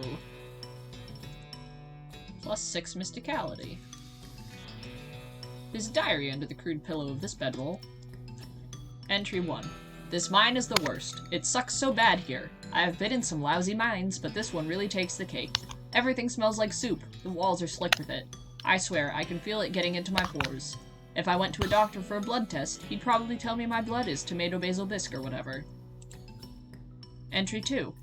We finally managed to get deep enough to hear the master, but it turned out that the dang soup table is higher than we thought. We're spending 90% of our time bailing this stuff out, and only 10% digging. I've got noodles in my boots. I hate this so much. Noodles in boots. Entry 3. Now the damn elevator's busted. It was always making a rattling noise, and the guys off shift couldn't sleep. That finally stopped, but it stopped because the elevator itself stopped, and we can't move it at all. Why'd we even set up camp here? I had to spend the whole day scrounging around to find replacement 137, 59, and 23-pound compression springs for repairs. We'll install them tomorrow. Boss says we're giving up here and heading into a real deep mine they found up northwest. It's a shame we wasted all this work, but hot damn it'll be good to be away from this soup. I'll never eat soup again in my life. Got the springs installed proper-like, with the strongest behind the shortest bolt and so on. But there's no time to wrench everything down. Gotta pack. Not like the elevator matters much anymore. I really hope I don't screw up again and forget my diary here when it's time to leave. I don't think I've ever managed to fill in more than 10 pages of the same diary. That's the last entry.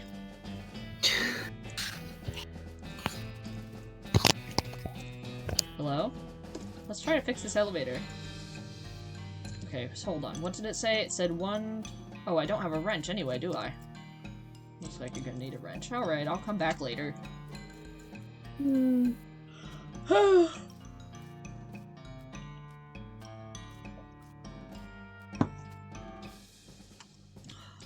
Can level up my hornswoggling, so we won't run into that problem again. And then next we'll do lockpicking. Okay. Oh. Your ill vibrato transponder bleeps at you, and you dutifully follow the signal. Sheesh, who's in charge here? It leads you to a hulking robot stomping around in the desert sand, so the answer is basically not you. Oh. We're supposed to bring the professor some scrap, so we may as well fight it, right? Yeah, I mean, if you don't die. We'll see. Again.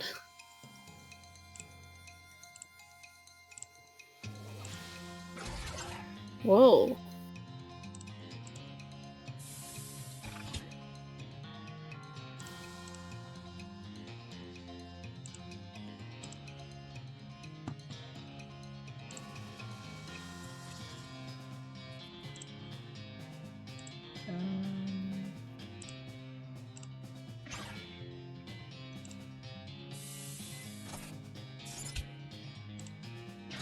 I think we'll be able to manage this.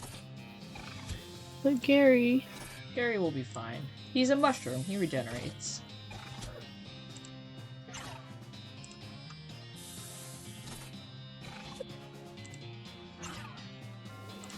There we go.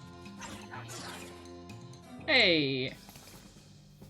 2 El Vibrato scraps. These are a bunch of little broken pieces of El Vibrato technology. The professor would be interested in them, I bet. I really only came back here so that I could leave again, because I don't remember where Kellogg Ranch is. Oh, okay. You see the familiar palisades of an army fort off in the middle distance. You swing Spooky Fall towards it to see what it's called. Fort Memoriam. Sure. Okay. Well, this has a... Oh, hello. Let me, Rats. Nothing on the horizon. Gary, what do you think about this? Yup, I was right. A fort full of nerds. They have a table of many a tinier people. How is this? Oh Those my aren't... god. It's a game. Those aren't real tiny people. Haha, Gary is only kidding. We have these games too, except growing the little people from special mushrooms so as to popping correctly when losing. Huh, that's pretty interesting. Don't tell these guys about it, though, or they'll want to ask questions and we'll be here all day. I do want to hear more about that later. Some nerds, huh? Help yourself if you want some candy. I will, thanks. Peppermint drops. This is a little dropper bottle full of potent peppermint oil. Alright. A massive pile of candy wrappers and empty snack bags. Hey. Are they playing? What are they playing? I think it's like cow D&D. Not Oh my many God. people would walk around in a cow hat in this day and age. Not to imply they were ever in fashion or anything. Talk to him. Hi, I'm Festus. Hey, I'm Melvin. What's with the hat? We're doing historical reenactments. You're playing a tabletop war game. Well, okay, sure, but a historical one. Anyway, we only switched to this after we quit doing real reenactments. Why'd you quit? It was too much exercise. Also, somebody kept refusing to lie down when he got it killed. You missed! What's this game you're playing? Oh, you probably aren't familiar with this type of board game. It's a very specialized form of entertainment. What I mean is you seem to be using Flintlock 4000 rules, but my brother's set didn't have cows.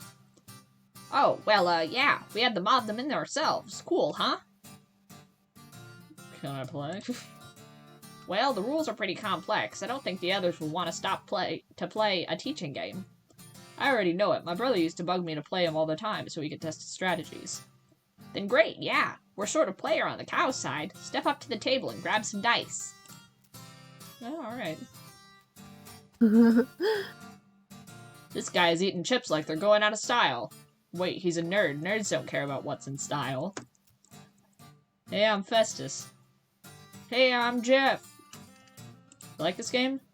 Yeah, it's pretty fun. We're working on some rule mods for naval combat so we can do older wars, though. Like conquistadors and Vikings and stuff. Conquistadors versus Vikings would be pretty cool. Man, I know, right? How'd you get into this? Well, I have a lot of time to read at my job, and I mostly read a lot of history. So when I saw a flyer for this historical reenactment thing, I thought it sounded interesting. They'd already quit doing real reenactments by the time I joined, but this is pretty good too. And painting the figurines gives me something else to do at work.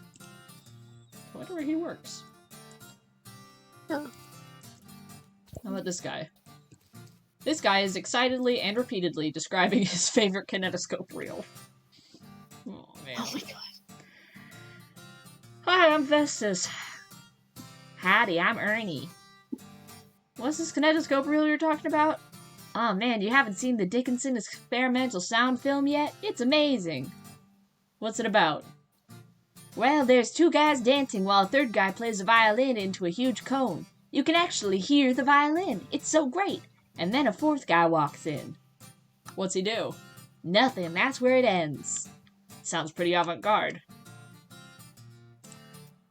How's the game going? Pretty good. We're on a real winning streak. If we'd been in charge of the army when the real war happened, things might have gone a lot differently. Probably the real war was a lot more unbalanced in terms of unit allotments. Good point. How about this guy down here? Mom made Rufus stop drinking that brand of soda after he didn't sleep for 4 days and started yammering about putting our cat in a box to see if it was alive or not. Is it Schrodinger's sarsaparilla? Hi, I'm Festus. Hey, I'm Buddy. You like this game? It's pretty good. I prefer the science fiction version, though. What's that like? It's real interesting. It's got vehicles that move without horses and guns that fire more than once before reloading. Well, that sounds really imba. How'd you get into this? I was in the actual war. Made it out with only a few scars and a limp, fortunately, on account of I spent the whole thing hiding in a cave. When I heard about reenactments, I signed up to find what I missed. This is probably not a whole lot like what you missed. Yeah, better snacks for one. God. How about this guy? This guy keeps peering intently at the figures on the table and muttering about line of sight. Hi, I'm Festus. Hi, I'm Mike. You seem to be taking this game real seriously. Well, of course, you gotta play to win, otherwise what's the point? You having fun? Exactly, and winning is how you do that. You having line of sight issues? Yeah, they don't let me have my tape measure on the board when it isn't my turn anymore, so I have to eyeball it. Looks like you could get a hit on that front guy. He'd have partial cover, though. Think you mean soft cover. Oh, you're playing 4th edition. Well, yeah, 3rd edition was a total kludge. Man, you and my brother would be bitter enemies. I forget sometimes that we have a brother, let alone a brother that is such a massive nerd. I say, as a guy who plays D&D, about 3 times a week. This guy doesn't seem interested in the game, he's just noodling around on his guitar. Hey, what's up, not into the game?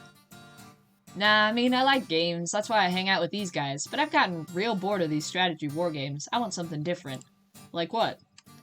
Well, I like playing the guitar, so I was thinking some kind of guitar game, where you pretend you're in a band and you have to hit the right chords. That sounds hard if you don't already know how to play guitar. Yeah, I was thinking about making a real simplified version of a guitar, but then it wouldn't be fun for me. Well, I have an idea. Instead of pretending to play in a band, why don't you join an actual band and play guitar for real? I know a place that's looking for talent. Huh, put my guitar skills to actual use? That's not a bad idea. Okay, cool. It's the Jewel Saloon in Dirtwater. Tell them I sent ya. Thanks a bunch. I'll head out right now. Godspeed, Guitar Man. No more dope guitar music. That was alright. What's in here? A spittoon! Oh my god. Alright, I need some more coffee before we get into this spittoon, so... Alright. Can we take 5? Yep, 5 sounds good. We're gonna take 5, and then we're gonna come back and we're gonna dig into this spittoon. All Yes. Right.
We back.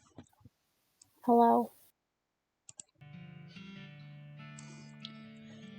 I've got some coffee and I'm ready to look into the spittoon. Are you? Yeah. As ready as I'll ever be, right? Mm-hmm. Alright. The liquid in this spittoon is bright yellow. I feel like that's all that needs to be said about it. Look closer. I'll never understand you. Alright, well, you crouch down next to the spittoon. From the nauseatingly sweet stench coming off of it, it appears that these nerds haven't been using it as a makeshift urinal, as you might have suspected, but rather they're using bright yellow lemon-lime soda-flavored chewing tobacco. Unless? Well, another possibility is that they have been using it as a urinal, and they're all extremely diabetic. Which, now that I think about it, is a real possibility. In fact, it is probable that both of these things are true. Oh, jeez. Yeah. Search it. Alright. Really? You're just gonna put your hand in the nerd's piss and or spit bucket? You're just gonna dive right in there, huh? Gonna splash around in that sticky yellow broth of spit and pee with no restraint whatsoever? I am. Yes, With a sad fanfare of sad with a fanfare of sad trombones and a choir of angels retching, a sword rises out of the spittoon, held aloft by a wet, bedraggled, and miserable-looking woman's arm. Since you're already kneeling, the arm wastes no time before tapping you both on both shoulders with the sword, splashing your clothes with yellow slime, and officially declaring you Festus Bassett, King of Filth. Congratulations. The sword clatters to the floor as a hand drops it with a shudder and withdraws into the spittoon. You got Blexcalibur. This is a replica of King Arthur's sword. You know it's a replica because there's no way history would have allowed the original to be this comprehensively covered in tobacco spit. Festus Bassett, King of Filth. Great. Long live the king. Excellent.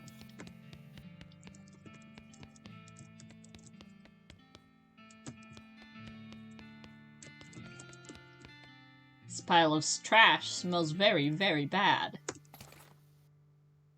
You power through the stench and find a few non-garbage items in the pile.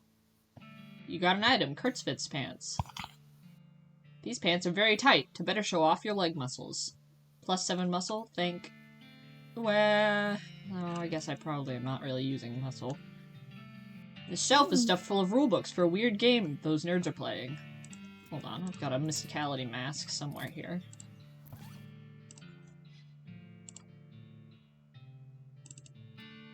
Mysticality 20. How about...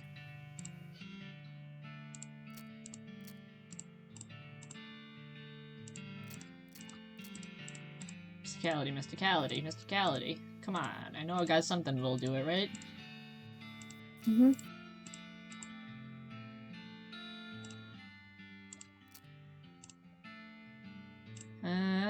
Certainly I have something here that'll do it.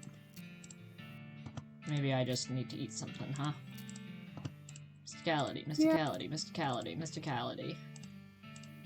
Come on, I wanna open the thing. Wait, was there something that was plus for mysticality, like a ring or something? I have a cultist mask, which is +6. Wait, but you can't put the ring on? What Did ring? you not have a... I don't think so. I think I had something that does... It's -4 mysticality. Oh. Which is the opposite of what we want right now. Okay. Moxie, mysticality. Take them. So that's at 23, and I could up it by another 3 there. Yep, alright. Take it. Wait, how much did we need, though? We didn't need that much. Did we? Need 25. Oh, I've got 26 right 25. now. You pore over the rules until you understand them perfectly enough to realize that they're for an entirely different game than these guys are actually playing. Oh well, at least you learned something useful. As you're about to walk away from the shelf, you notice a book that definitely doesn't belong there. Intermediate Nexmex. This mid-tier Nexmex textbook teaches you how to replenish your blood supply by sealing the blood from the living. Keeping enough blood inside you is important to necromancers and civilians alike. Alright. Oh. Should we read it? Yes. Seems like it's probably pretty dangerous. Are you sure you want to read it? Yeah, didn't we already start studying necromancy? We did, that's true. Are you certain the dark arts are no laughing matter? This could really mess you up. We already decided. Look at that mouth! Yodelay boo! Oh man. That's very good. That's very good. As you read the words in the book, a voice that is not your own howls along with them in your head. As you get nearer to the end of the book, the howls become more and more melodic. You got a skill, Vampiric Yodel. As you turn over the last page, the book vanishes in a puff of black smoke. You don't feel so well. Your body withers and shrinks. You got a perk, Emaciated. You're gaunt and bony as a result of the dark arts you've been messing around with. -3 muscle. It's alright, we don't use muscle anyway. We got Gary, who needs muscle. Yeah. Who needs muscle? I do really like the way that this mask looks. Just some eyes. Should probably put on my other stuff, though. Yeah. Okay, hat. Pope!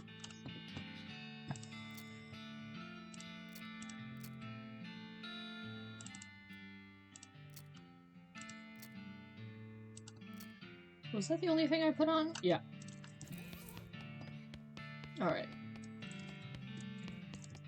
Nothing else in here for me to steal from these nerds. Alright, are we gonna play this game? This table is covered with little toy soldiers and little toy cows and weird dice. Guess we may as well. Oh. Quick roll initiative. Hold on.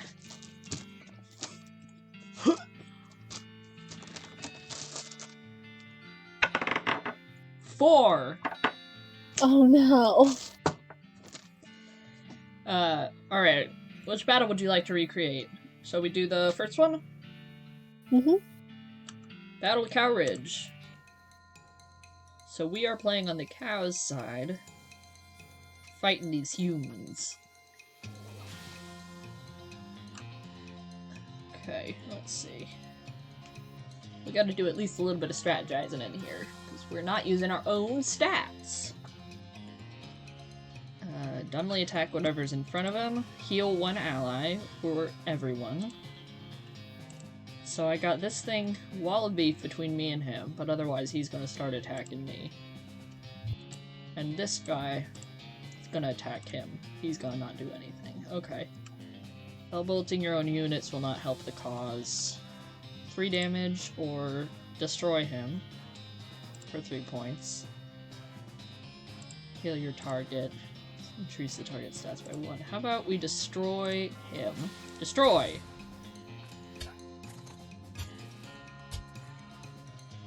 Now we could do this.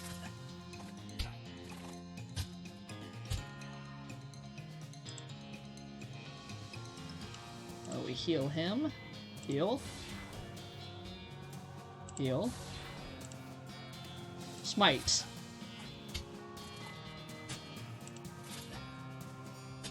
Oh dear. What is... The Bovermind, the master of cows. Okay. Maybe smiting that one back there wasn't the best move to start with. Oh, we won though. That's alright. You prevailed in the Battle of Cow Ridge. Boom! Let's play another one. Battle of Medley, 1887. Oh geez, what do we got here? Okay, Bovermind. Wall of Beef. Whoa. Infantry Steer. Blackest Angus attacks the nearest column with any enemies in it, so he's gonna do this. This guy's gonna attack here.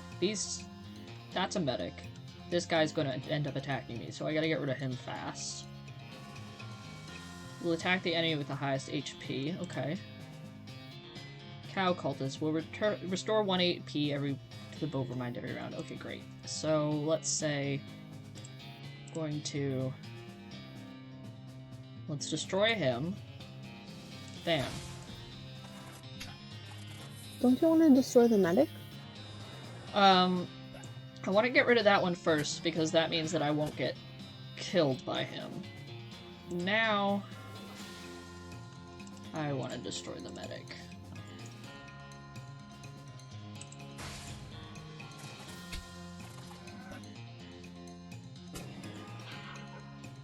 Uh-oh.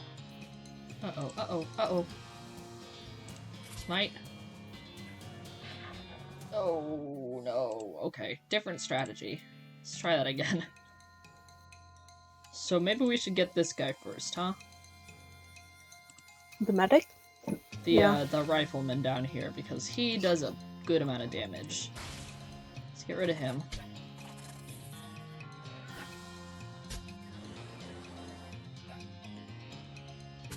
Oh, nuts. Okay. Now how about...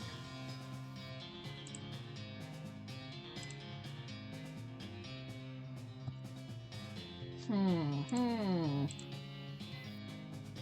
have 3 AP, but I basically only got 3 AP for the rest of the time. You should destroy the medic. The thing about the medic is that he's not going to damage anyone. This guy is only going to damage me. This guy is going to hit everyone. Alright. Actually, what if I just... smite him? That should take care of him. Great. Great. And now I can smite him. There we go. That's right! Lobbers battle. Oh, okay, so every one of these can do 2 damage to every unit on our side. So this guy is going to be attacking them. And then, let's see, so let's... Got 10 health each. What else you got? 1, 2, 3, 4, 5. Okay. So let's destroy one of these. Let him do that. 2, 3, and we should just be able to keep our cultist alive. So he's gonna destroy this turn. I think we need to heal. Heal. And heal. And now, can't do that yet, but can do this. Smite. 1, 2, 3. Ooh. Ooh. Okay, so we have 2 action points. We need to heal us, probably, yeah? Yeah. Heal. And let's heal him. Now we can smite him. Maybe I should have smited that when he was attacking already. Oh, man. Oh, nuts. Alright, let's try that again. So what did we do first? We smited one of them, right? Mm-hmm. Smite.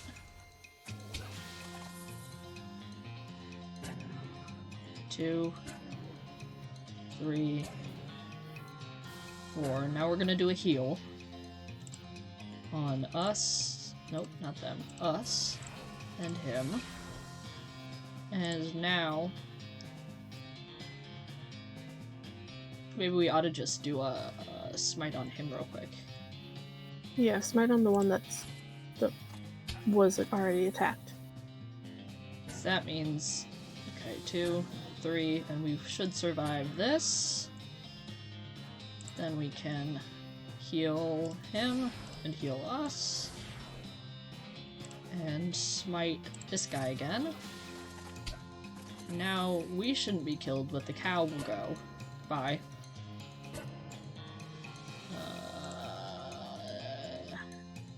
Heal. Goodbye. Okay, good. Heal us. Heal. And smite. 2, 3, for? There we go. I think we get something for winning all of these. I think. Okay, so we'll attack that enemy with the highest mysticality. Slap, slap, slap. Mm-hmm. Okay, so they have a 7 mysticality and I have a 3. So he's gonna attack them first. You want to do that guy first, right? Yeah, I think so. Because then I'll get 2 AP every turn from them, and I should be able to destroy them pretty quickly. Mm-hmm. Oh god, I hope so at least. Because they do a good amount of damage. Great. Revolting. Oh no, okay, bad strategy.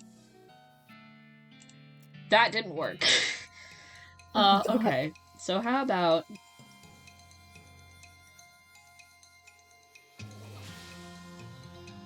How about we destroy one of them first? Destroy.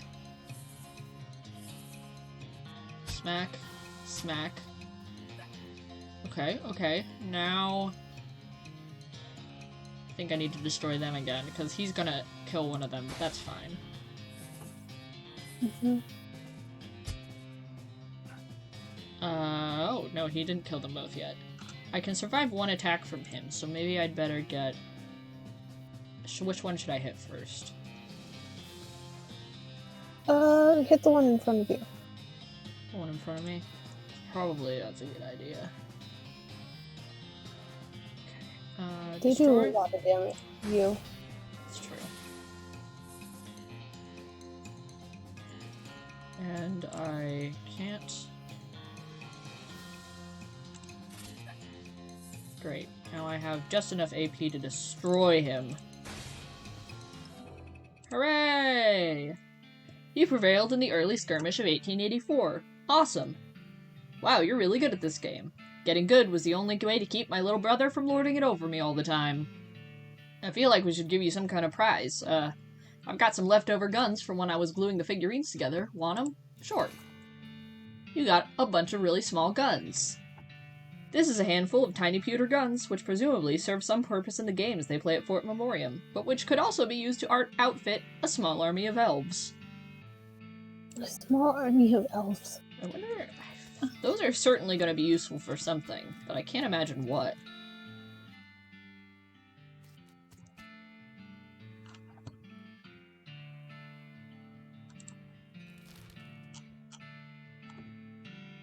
Murder? Very small murder, perhaps.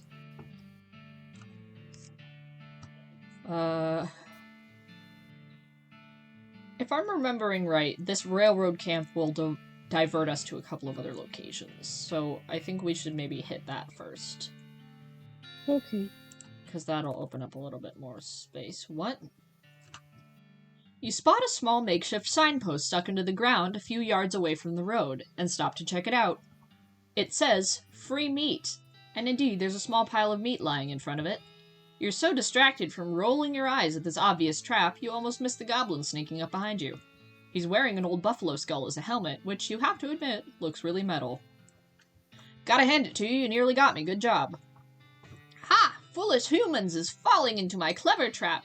Now you are giving valuables or I'm beating you up. You know, this may be the first time I've been mugged by a goblin. Usually you guys are more or less peaceable. I am smart like human. Why making things myself when robbing easier? Smart like human is a very accurate description of that idea, yeah. That's goblin tongue. A. Giving me your stuff or hitting you. Calming down. We coming to some kind of agreement? Agreeing with either taking stuff or hitting. We can hornswoggle him though now, because we upped that. Yeah. After some back and forth, the goblin agrees to leave you unhit if you teach it how to set up a better ambush. You correct the spelling on his sign to free ambush and tell him that the best way to sneak attack someone is by shouting while walking towards them very slowly. Sabotage.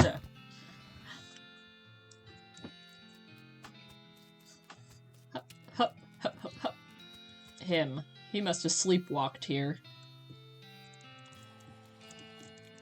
This guy stopped messing with his watch and started eating jelly beans? What you got there, jelly beans? Yup. Can I have one? Nope. Please? No, get your own. Well, I never. But where'd you get them, though? Where'd you get them? A little ways south of here, from a fella named Roy Bean. You discover a new map location. Roy Bean's House of Justice and Jelly Beans. Huh. Okay. Thanks.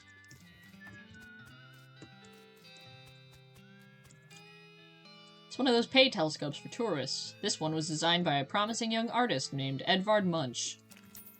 You pay your meat and look through the telescope at the Big Canyon. It sure is big. It'll take quite a bridge to get across that thing, that's for sure. Hey, what's the problem? Howdy, boss. Howdy, Smee. Stuck again? Yep. Got ourselves one hell of a canyon to get across, and no materials for bridge building. Any ideas? There's an old mine town up north called Breadwood. They opened a lumber camp after the mines dried up. If you can fix a deal with them for the lumber we need, I can handle the engineering side of things. Right, where's it at? Smee marks the location of the Breadwood camp on your map. Of course, anything you could find to build a bridge out of is fine by me, but that seems like the simplest option. Yeah, alright. Breadwood's got some business for us. A mighty lot of business. A bunch of business. Oh. You find an abandoned crate on the side of the trail addressed to Fort Treason. I guess whoever was in charge of delivering it figured, well, screw those guys. Open it. You crack open... You crack open the crate's hard outer shell and collect the sweet inner meat. Except it isn't meat, it's items. Sorry, that analogy wasn't very good. Gary. Whoa. Hello. Hello, Gary. Howdy, Gary. Oh, hey! Another goblin telling Gary once about a place near here. What kind of place? Very weird place, all seeing through it. What? You discovered a map location. Ghostwood. Breadwad Mayo. Breadwad Mayo. See that? Breadwad Mayo. Mm-hmm. You know a town's gone to pot when the horses are drunk.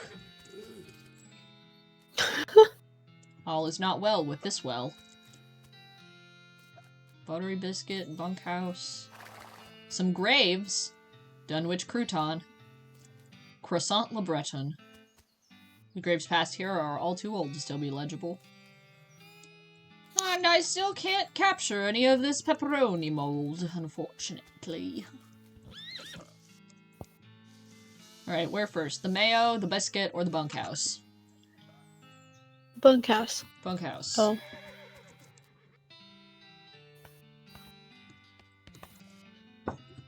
On the one hand, it's a modern convenience. On the other, it's got zero privacy. Flush it just for fun. Oh, we got a perk, Master of Flushing. +3 muscle. Your toilet flushing muscles are in fantastic shape. Oh my god. Is there anything going on interesting with these beds here? Here's a box. Oh. This footlocker is labeled H. Halloway, and it's very locked. Oh, we do not quite have enough. We need another, like, 50 XP. Hello? Dang. Some water and a few miscellaneous toiletries provided.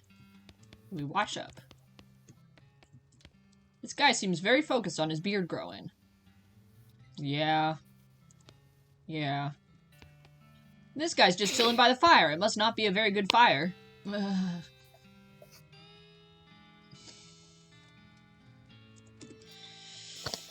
Howdy, stranger. I'm Hobart Buppert. You're what? Oh, I'm in High Hobart. I'm Festus Bassett, King of Filth. You seem like a traveling sort. Mind doing a fella a favor? What's a favor? Thing is, my only dream in life is to see an owl skeleton. That's quite a dream. I heard they've got one at the petting cemetery, but... The what? Petting cemetery? What? Is that what it sounds like? Exactly what it sounds like, but see, I ain't got the meat for a ticket. What, you want a loan? No, I got no prospects of paying it back. But I got a camera, and I figured if you went to the cemetery, you could take a picture of their owl skeleton and bring it back to me. Why not? Give me a quest. Okay. Sure, I'll do that. Great, thanks a bundle. Owl camera. It's a camera with an owl-shaped aperture. Oh my god. Okay, so we can say, okay, I'll be back. Okay, I'll be back. Or, okay, I'll be back. Owl.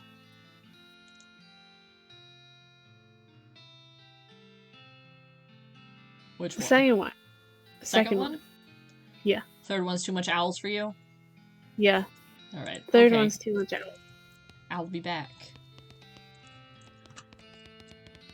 Nothing else to see in here. How about the biscuit? What's this guy doing? It's probably dangerous to interrupt this. Yeah, he looks pretty alarmed. Yeah. Just two old friends, reminiscing about good times and occasionally showing one another their guns in a non-threatening way. Is that what these guys are doing too? Oh, what are these guys up to? Ask them. The man with the black hat has a huge pile of meat in front of him. The man with the white hat looks broke and sad. What you playing, fellas? Pharaoh, but I wouldn't say we're playing. I'd say we did play until this cowpoke ran out of money. The man in the white hat grumbles. How's it work? It's easy. You bet 50 meat, and then you name as many pharaohs as you can. Every time you name one, I'll give you 20 meat. Wait, what? If those are the rules, how did this guy lose all of his meat to you? He's real bad at it. Let's name some pharaohs, Lil. Bro, I don't know any pharaohs, but alright. Well, it's a good thing we don't have anywhere to type in this game, isn't it? Yeah. I'll give it a try. Alright, partner, start naming pharaohs. Tutankhamun. Well, everybody knows that one. What else you got? Uh-oh, you don't actually know the names of many more pharaohs. Maybe you could get away with just making one up. Oh, I got one. Amenhotep. He grumbles and hands you your winnings. How about Tutanefsir? He grumbles. Hatunempsut.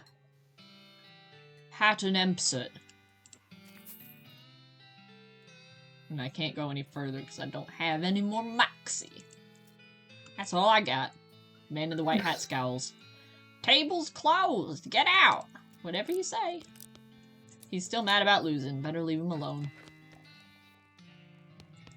It says IOU 1-1 piano. Spittoon. This is a spittoon. And an unusually full one. Probably best to leave it alone. Take a closer look. Look, this isn't Mom and Pop's Family Fun Time Saloon. This is a dive bar in a dive town. The people who drink in here are mainly drifters and desperados. Don't go splashing around in the literal scum of the earth. I'm gonna. Seriously, don't. This is wrong and disgusting. It is vile behavior. I have my face right up to the thing. What's it look like? No, I'm not telling you. Why are you doing this to me? I had to skip lunch today because I couldn't stop thinking about you and these foul spittoons. I've got my hand right in there, splashing around. La la la la, I'm not listening. You find nothing. You're the worst person in the world. Ha, I found something alright. Like a necrotic skin disorder, I bet. Actually, it's a pair of boots, so there, Mr. Delicate Stomach. Boots, great. Boots full of bandit spit. I hope they have to invent a whole new kind of trench foot just for you. I hope they name it after you. We got an item, spit-soaked boots. These boots have been rendered extremely flexible by dint of months spent soaking in tobacco spit. Best not to think about it. You're just jealous of my sweet new boots. What are we wearing now, and should we put them on? Plus 1 AP, 1 Moxie. I think we'll keep the Moxie for now. How about this? What's the Breadwood trading post? It's a post. It's a post. Trade with it. What do we have here? Perhaps I will sell some of my 3 entire pickaxes that I've been carrying around. Or my 2 shovels. Yes, I think so. Right? Okay, we got 601 meat. Mushroom plucking pliers. Ooh. And a monkey wrench. We do need a wrench. Wet boots? Hot resistance. Huh. So what else do we have here? I think we have some more junk we can sell, right? We have some meat. Oh, we got 2 bandit pistols. We don't need 2 bandit pistols. Oh yeah, meat nuggets. Oh god, it's a bad noise that they're making. The gold tooth.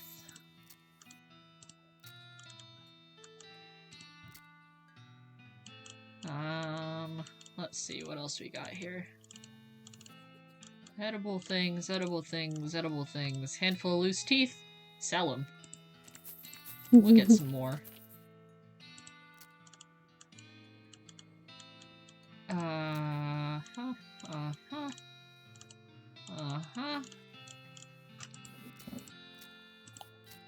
Hi, duck! Okay, what should we get? With your floofer, that's absolutely an extremely valid excuse. Nay, not even an excuse, a reason.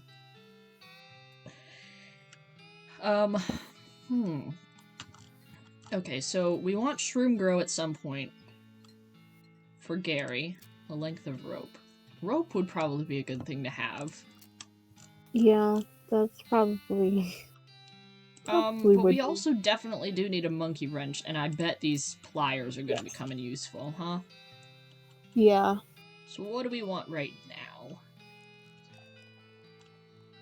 Oh, and desert eating and drinking. We get the foraging skill. We don't have nearly enough meat for it, though. What should we get first? We can basically get one thing for sure, maybe more. I don't know, dude. Well, we know we need the monkey wrench already. Yeah. But are we going back there now, or? No. Probably not. We can just leave it until we want to go back there. Yeah, we'll probably get some more meat by that time anyway. We could get the pliers and something else. Can we get the pliers and the shroom grow? Since we don't need it yet, we don't need to get it, because we don't know what it'd be for. You know? That's a good point. Let's get the shroom grow then. Yeah. And how about, since it doesn't cost much, let's get a length of rope. Yeah, okay. And I'm gonna get this blank postcard too. We can send a postcard to our brother, and maybe he'll send us something back. Oh. Well, well, looks like some poor son of a biscuit wandered into town. Howdy, cake sucker. Wow, geez, rude and baffling. Get used to it. We like our cussing here in Breadwood. Sure, fine, but cake sucker? We also like our breads and bread-related products. So I've noticed. Should we buy a drink? Or leave? Leave. We don't need a drink. Yeah, no, he's rude anyway. Hey, Gary, what do you think about this place? Try to keep a low profile, okay? We don't know how these people feel about goblins. Hello, all the people, being Gary, having a lowest profile. That is the opposite of what I meant. Oh no! Never mind, nobody seems to care anyway. Gary. I love him. Hey, we got you some shroom grow. He sure does like that. Our mushroom boy. Our sweet little mushroom man. No, and this says, see bartender for darts. Hey, you got any darts? We don't take kindly to strangers, stranger. Don't need your kind around here. Did you say need or need? He glares at you. Well, anyway, ask about the darts. The sign on the ain't got no darts. Drat. Don't be this guy is what this sign says. Hey, what'd you do, bud? This guy is grimly washing dishes. He notices you looking and waves you away, irritated. Hey, what did he do? Ask about the guy washing dishes. That muffin lover ran up a tab he couldn't pay off, so now he gets to wash dishes. Some of them dishes I've been saving for just such an occasion. How much does he owe? $150. Should we pay it? No. Oh, no, should we? I don't remember if something happens, but I kind of want to. Alright, you can pay it. I'll pay it. You're even dumber than I assumed, but whatever. You can tell him he's for yourself. Alright. Hey, dude. You're free! Hey, I paid off your tab, you're free. Huh? What'd you do a thing like that for? Just feeling charitable, I guess. Well, thanks, but I don't know how to do pretty much nothing except washing dishes. Nothing at all? Well, I can also wash clothes, and I can play the washboard. That's pretty much it, though. Well, as it happens, we're hooking up a band at the Jewel Saloon. Well, there's plenty of job opportunities opening up in Dirtwater. Why don't you try your luck out there? Well, alright. It's worth a shot. Thanks, pal. He leaves with a wave, and the bartender replaces the sign on the wall. Dishwasher wanted. It's me. It's the Pope.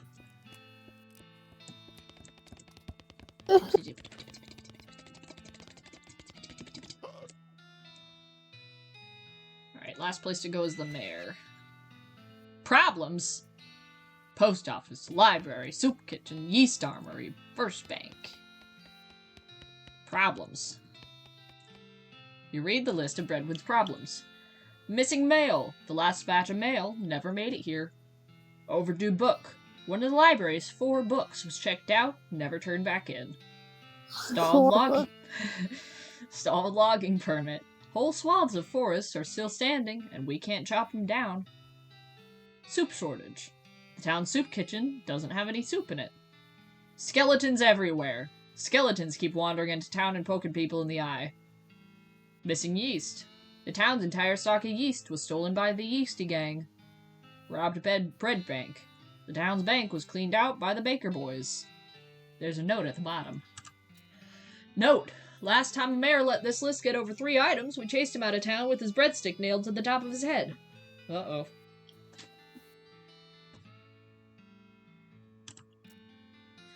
Hey, fella, you look like you're in, some kind of pickle. Howdy, Mayor, I'm Festus Bassett, here on behalf of the Manifest Destiny Railroad Company. We need to build a bridge in a hurry, so I'm here to cut a deal with you for the lumber. Alright, I believe we can scrape together that much wood. What sort of down payment are you offering? I sort of expected you would just bill us. You want that much lumber with no payment up front? Are you serious? I can probably offer you free train rides. I do enjoy a nice train ride, but that would be a real problem. But that deal would be a real problem, and I've already got 7 problems to worry about. Oh? The mayor glances at the list of problems posted on the wall and paces around nervously. Off to help with his problems. Maybe I could help with some of your problems. Oh, thank you. I'd certainly welcome any assistance you can offer. Which problem do we want to help with first?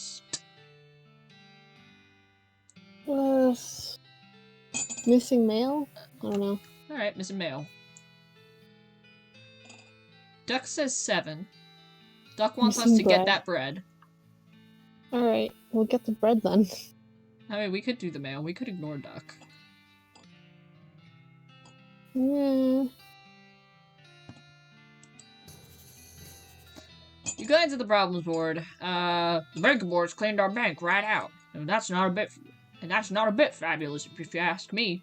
Fortunately, they haven't been too secretive about the location of their hideout. Can you get our bread back? I mean, the place is called Breadwood. We have to have some bread. Yeah, alright. Hey, can I just help with all the problems at once? No. Oh, yes I can. Yep. Alright, how about this? Hey. We're gonna go through all your problems, bud. Or we can just do one at a time. Which one do you want to get all? We can do one at a time. Alright. No, we should do one at a time.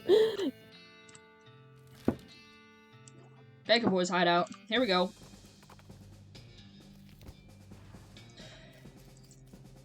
Akery. Hello? Hey, boys. What happened to these walls here? Nothing on these shelves. Nothing but inedible garbage. The big baker's oven is long cold. More inedible garbage. Nope, this garbage is also inedible. Man, you're not very good bakers, are you? Hey, boys! They're teenagers. Oh, boy. These teenagers seem dispirited and are trying to drown their sorrows with big mugs of water. Maybe they misunderstood the idiom. Water. Water. Drown their sorrows, get it? Yeah. Hey, you boys wouldn't know about some bread that went missing, would ya? Oh, nuts, I told you we'd get in trouble, Billy. Shut up, Jerry. Way to just blab everything, dude. Calm down, you two. The mayor just wants his bread back. Hand it over, and the trouble you're in will be minimal. But it ain't that simple, mister. We sold that bread up for meat to start this bakery. Why? Because we wanted to make something of our lives. Everyone in Breadwood is just bums. Plus, like, everyone needs bread, right? So we figured we'd make it big. Okay, well, no problem. We can take the mayor the bread that you've made and call it even. Oh yeah, no problem. Except for the fact that we don't know a dang thing about making bread, it turns out. All we ended up with is weird lumps. Oh, that ain't true, Billy. That last loaf we tried was almost right. Yeah, sure, that one was nearly edible, but we're practically out of ingredients. Maybe I can help. I might know someone. Do I know someone?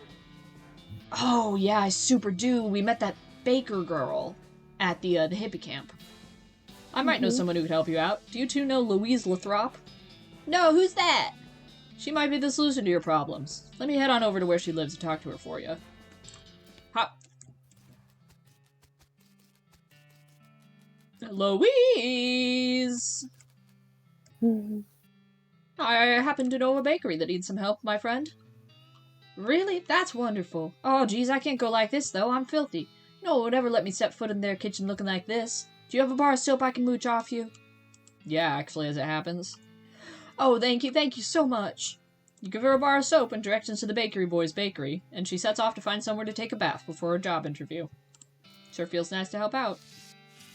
Her job interviewed by 2 teenagers. Yeah, they don't know anything about baking, so she's not really going to interview, I don't think. No. Hop back over here. Oh, got ambushed by a hell cow. Alright.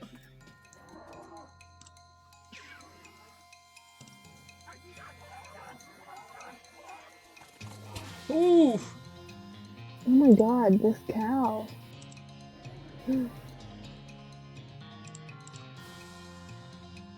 Oi, oi, oi. Uh-oh, uh-oh. Uh-oh, uh-oh. Well, you mess with the bull and you got the horn. You gain an effect. Angry. Spooky Fowl horrifies you awake by whispering terrible secrets to you. You mount up and continue towards where you were going. Oh my god. Alright. You see Louise Lathrop, busily baking bread. Billy Baker hops to his feet as you enter. Hey, thanks for sending Louise over. She knows tons about baking.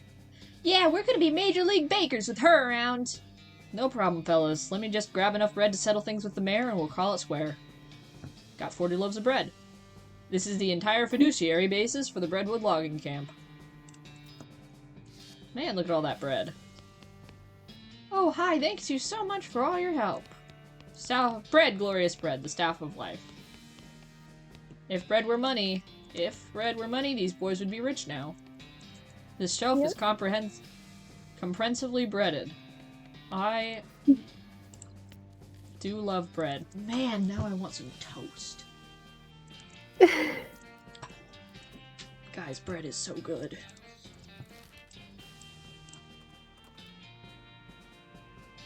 Uh-oh. You hear the crackle of a north-south... You hear the crackle of a north-southwestern lightning snake. Too bad you don't have a forked lightning rod with you. Wait, that wouldn't work at all, would it? Fight it anyway! All Get out of here. At least I can still defeat a snake. Oh. It was a little bit frightening, but your attacks were even faster than lightning.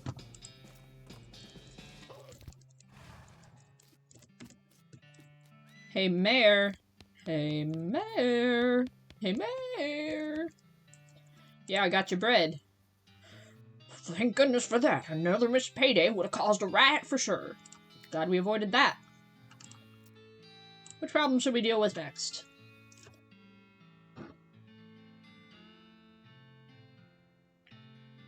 Mail, books, permits, soup, skeleton raids, stolen yeast.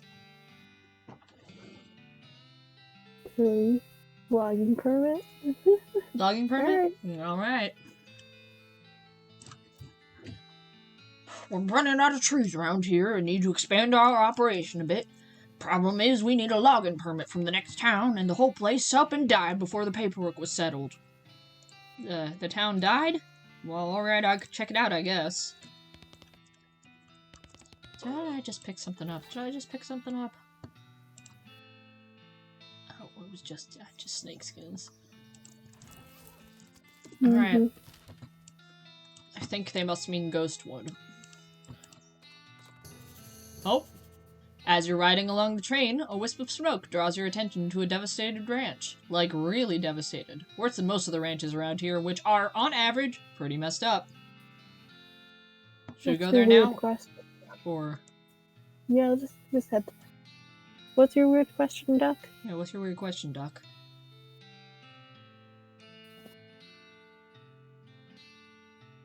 Are we going to the ranch or back to still to Ghostwood? I think we're gonna go to... Well, I mean, do you want to go to the ranch? Either way.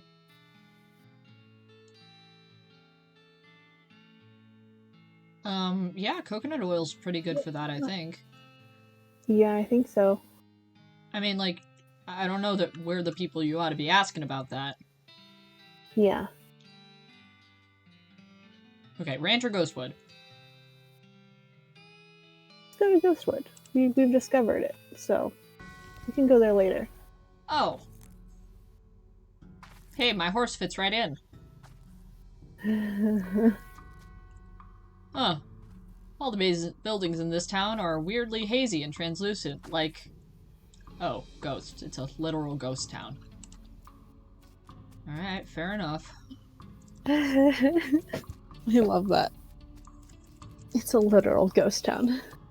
Not even sure you could lead a ghost horse to this, even if you wanted to. Ghost trough. Alright, wild. So, saloon! Stable. Jail. Office supply. Office supply. Town hall. Hitch and post. That's a cactus. This is a regular cactus. Well, the ghost of a regular cactus. Well, the ghost of a regular cactus with the ghost of a pencil stabbed into it. Take the pencil. You try to grab the pencil, but your hand keeps slipping through it. Huh. Okay. Okay, we were getting a permit, right? So probably town hall? Yeah, probably. This looks to be the ghost of the town hall. It looks like a regular town hall, except, you know, the whole ghost thing. Your fist makes a distant, echoey plap sound on the door of the town hall, and a ghostly voice comes out of nowhere. Ah, visitor. You'll be needing a visitor identification card. I guess so. I'll be happy to fill in the forms. Most people have trouble holding the pages. You'll be needing a number 3 pencil. If you're filling in the form, can't you just use your own pencil? I will be, but the instructions say very clearly that the applicant must have a number 3 pencil. What do you mean a number 3 pencil? Isn't a number 2 pencil the usual kind? I suppose, but a number 3 pencil is 50% more official. Alright.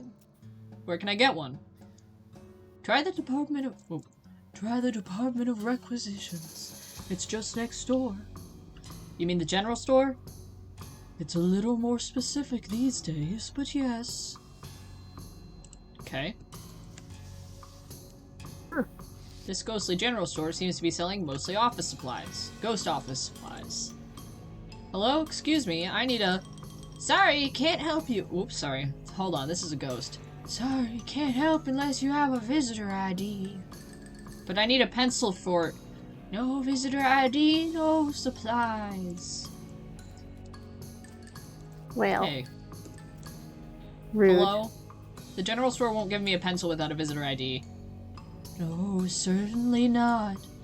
They aren't authorized to deal with anyone who doesn't have ID. So how am I supposed to get a number 3 pencil?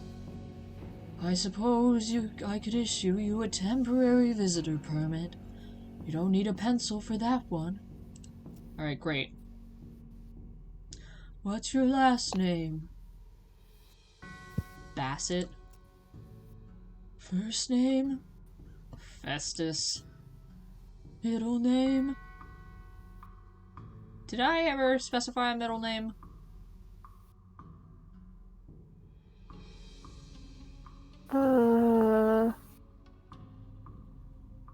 No, I don't remember. Alright, is our middle name Trouble, Marshall, Murder, Justice, Danger, or Nice?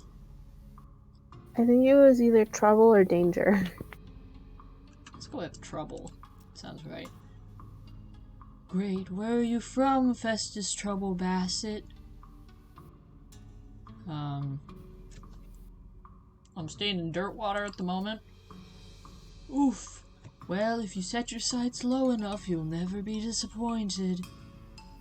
Alright, how many bars are in the window of the Adjunct Department of Records? What? What? Oh no. It's a quiz to make sure you've actually been paying attention to and care about our little town, instead of just breathing through. To show your dedication. Adjunct Department of Records. I genuinely don't know what building that is. I don't know. 8?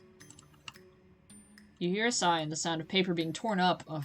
Nope, go count them and try again. Nuts. Adjunct Department of Records. Well, there's only one place with bars on it. In the window, 1, 2, 3, 4, 5, 6. 6. Okay. Oh, okay.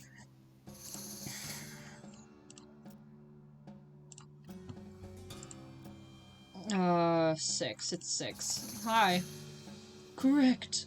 Alright, everything seems to be in order. Here's your temporary visitor pass. Ghostwood Visitor's Permit.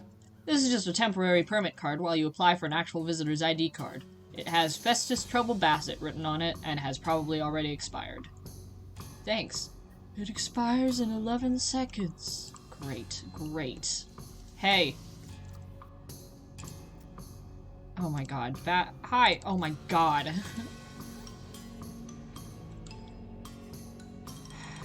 Hold on. Yeah, my Festus Trouble Bassett, that's right. Hi! Oh my god, okay.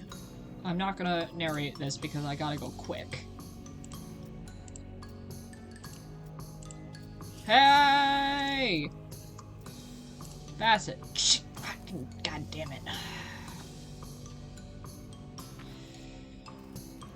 Okay. Alright, fine. Okay. Festus? Can you try getting that pencil from the thing? Yeah, I'm gonna try that when I get my fresh visitor's permit. Hey, can I... Oh, thank God. You managed to snag the pencil with the corner of your temporary visitor permit and yank it out of the cactus. Nice. Oh, wait, this is a number 4 pencil. Got a ghost pencil. Wait, what? You didn't know pencils have ghosts? What do you think ghost writers use? Oh my god. Ghost writers use? Oh. I think there is a pencil sharpener, for whatever reason, on the saloon door. Someone's mounted a pencil sharpener on one of the balcony posts for some reason. Sharpen a pencil. You stick the number 4 pencil into the sharpener and grind off about a quarter of it. This is the ghost of a number 4 pencil, which you sharpened the hell out of. Can I... Your number 3 pencil is already sharp enough, and if you grind it all the way down to a number 2, it might cause a problem. Great. Got the damn thing now. Hey! Town Hall. Right, a number 3 pencil, here it is. That's a number 4 pencil. No, it's 75% of a number 4 pencil. I see. Oh, well, I don't see anything about this in the bylaws. Very well, I suppose it will do. Let's get you started on that visitor identification permit. Thank God. Last name, Bassett. Festus. Trouble. Dirtwater. If you ever decide to set your sights a little higher, I can recommend a good drainage ditch. Okay, last question. How many bars are... Adjunct apart... Is that the same place we just were? 6? 6. Sorry? What do you mean it's not 6? Hey. This ghostly jailhouse seems to be stacked up with boxes of old papers. You don't see any ghost criminals, but there isn't anything longer than a life sentence anyway. Hey. Excuse me. Adjunct Department of Records. So this is the Adjunct Department of Records. What? Hey, what gives? Wait, hold on. 2. I think, wait, hold, go back. Hold on, I can't, hold on, let me get out of here. I can't get out of here. I think it might have been 10. Wait, so 2, 4... It's 6 in the window and 4 on the door, so I guess maybe... Yeah. Okay. Bassett. Festus. Trouble. Dirtwater. How many bars are in the windows? Oh, I see. Ugh, correct. Alright, everything seems to be in order. Allow me to officially welcome you to the town of Ghostwood. Here's your visitor ID. Thank you. Say, was it always called Ghostwood, or... Yes, total coincidence. This is your identification card for the town of Ghostwood. It says Festus Trouble Bassett on it, and it has a blurry photograph of that could be you, if you squint. If you squint. Yeah, hold on. Yeah, I was literally just... I'm here on behalf of the mayor of Dreadwood. He needs a logging permit to do some logging in the area. I see. Well, that shouldn't be a problem. I'll just need to review the logging records to make sure there are no disqualifying incidents. Go to the Department of Records, it's 2 doors down, and tell them I need the Dreadwood file pertaining to logging. Is something wrong? No. Did she say 1 door down or 2 doors down? 2 doors down. Hi. Mr. Bassett, was it? What can I do for you? Redwood files, please. Oh, you want the Department of Records. It's next door. This is the Adjunct Department of Records. You peer through the wall of the stable. Instead of ghost horses, you see a lot of ghost filing cabinets. Department of Records, how can I help you, Mr. Bassett? Redwood. 1 moment, please. Breadwood. Applewood, Hentywood, Badwood. Did you mean Bagelwood? No, it's Breadwood. Must be a suburb. Beaverwood, Bestwood, Bitterwood, Bloodwood. Oh, here we are. Breadwood. What section did you need? Should I get other things first? Kinda want to hear their local gossip. Oh, this is pretty juicy. I'm afraid you need full residency status before I can share it with you, though. What about obituaries? Oh, you mean ghost birth announcements. Here you go.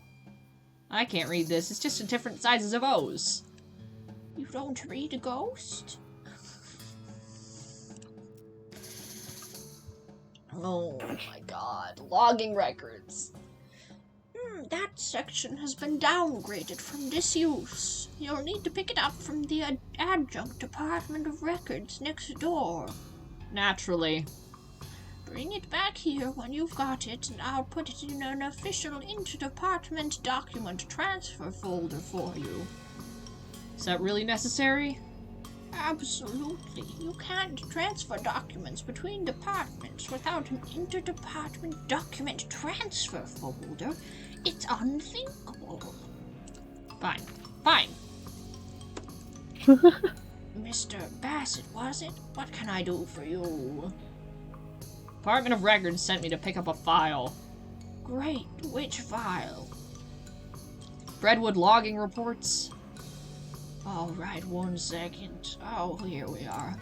But, well, these pages are all loose. I can't give them to you like this. What if they blow away? I'm just taking them next door. They're giving me a documents folder. It'll be fine. No, what if there's a freak gust of wind as soon as you leave here? It would be chaos. What do you propose? Well, fortunately, I happen to be the one person in town officially authorized to use a stapler. Looks into the camera like he's on The Office. So you'll staple them together for me? I'd be glad to. But I don't have a stapler. Don't worry, all you have to do is go to the Department of Requisitions next door and requisition one. So I bring you a stapler and you give me the file? Yup. I can't remember all of these ghost voices. What did I... Hello, something I can get for you, Mr. Bassett. Stapler. Alright, first we'll need to fill out a requisition form. Of course. Oh, okay, hello. Oh my god. Cake or pie? Excuse me? Your dessert preference, cake or pie? Pie.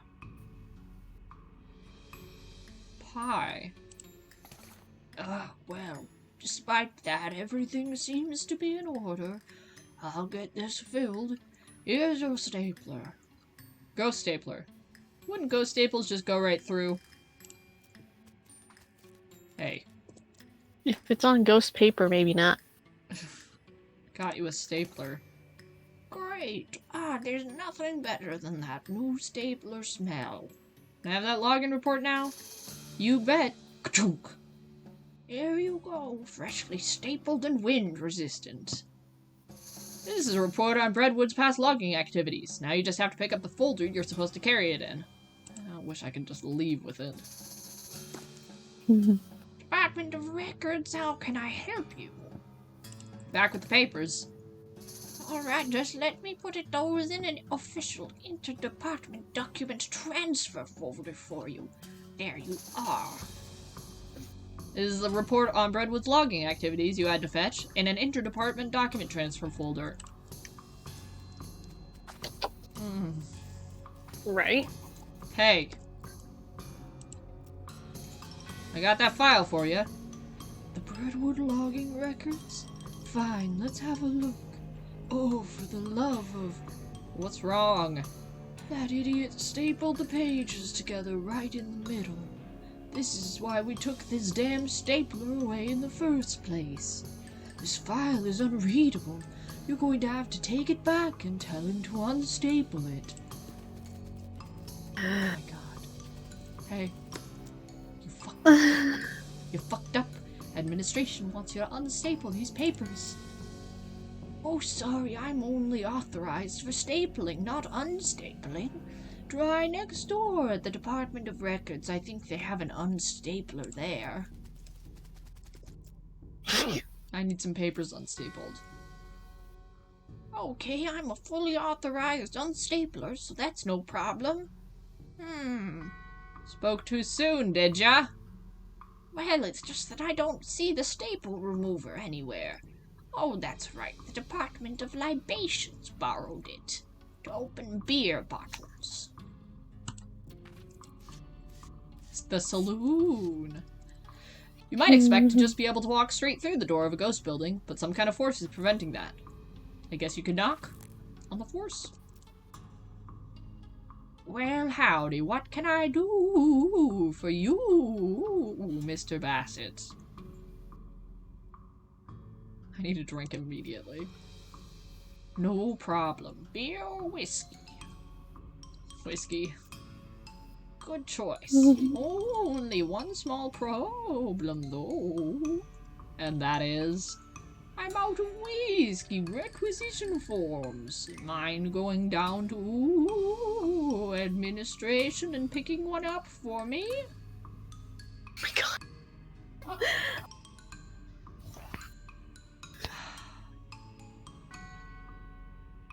Sure.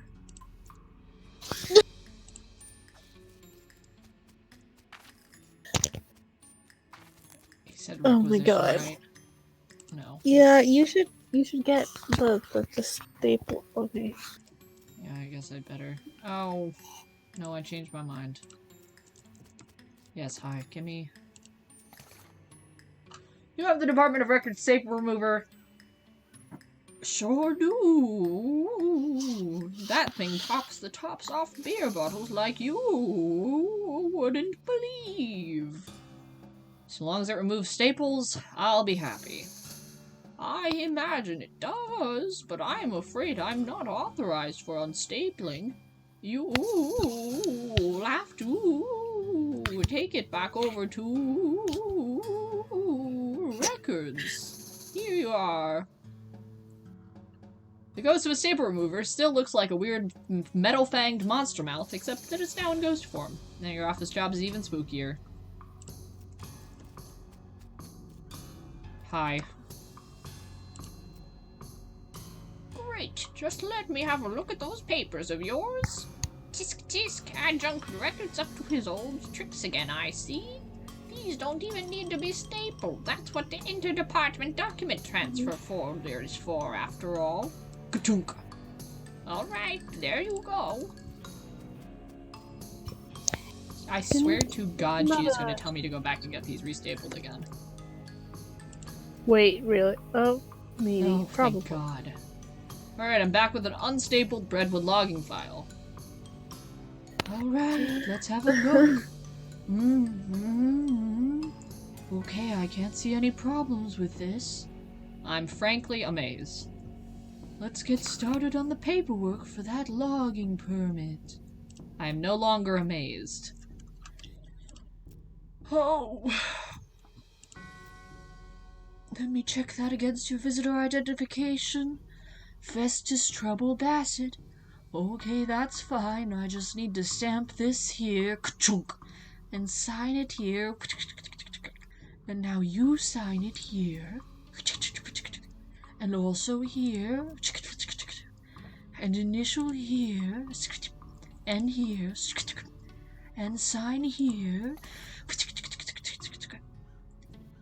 Good, now just take this back to the mayor of Brentwood and have him sign on this line here and initial over here. Are you kidding me?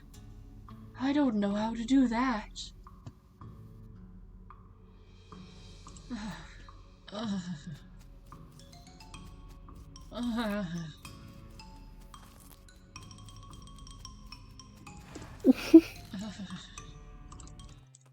Honestly, his walk is how I'm feeling right now. Like, You see a flashlight and the dark copse of trees off to the side of the trail and smell the tang of ozone. 3 electrified cow skulls float out of the woods and surround you. Hey, jerks. I'm not, frankly, in the mood.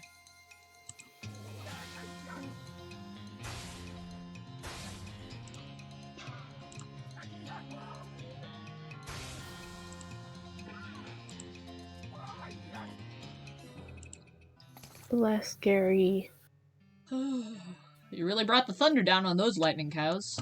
We got an infernal soul fragment. A wispy, tattered little bit of infernal cow spirit just hanging out on this side of the pail going, boo, boo. And cow fangs. For centuries, we ate them. These teeth are proof that they've decided it's their turn. Oh. Mayor. Unfortunately. Excuse me, Mayor, I have some papers you need to sign for that logging permit. Alright. Oh, ghost paper. Oh, this stuff is weird. Yeah.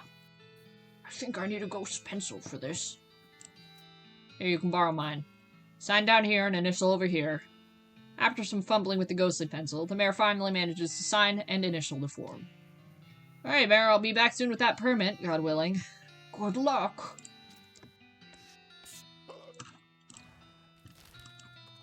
Heckin' ghost town. Oh my god. You spot a guy riding down the road on a brown horse, wearing a brown fur hat and carrying a brown shopping bag with a brown loaf of stolen bread sticking out the top. You can tell it's stolen because the bag has a little picture of a loaf of bread on it. He rides up and brandishes a great big loaf of bread at you. Hand over all your bread or I'll bludgeon you to death. Geez, you sure like bread, huh? Yeah, it's kind of my thing. Hornswoggle him. Listen, we don't have time to fight. Didn't you hear there's a huge swarm of weevils headed this way? Weevils? A plague of weevils. If you don't run away now, then it'll be on your own bread. He screams, ah! And rides away at a gallop.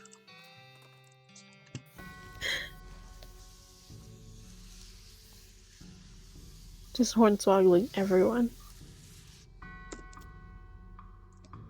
Got the mayor's signature on this permit. Great, just sign this last line at the bottom where it says receipt. Is something wrong? You cover your face with your hands. I loan my pencil to the mayor. Oh dear. Excuse me while I go kill everything. Oh my god.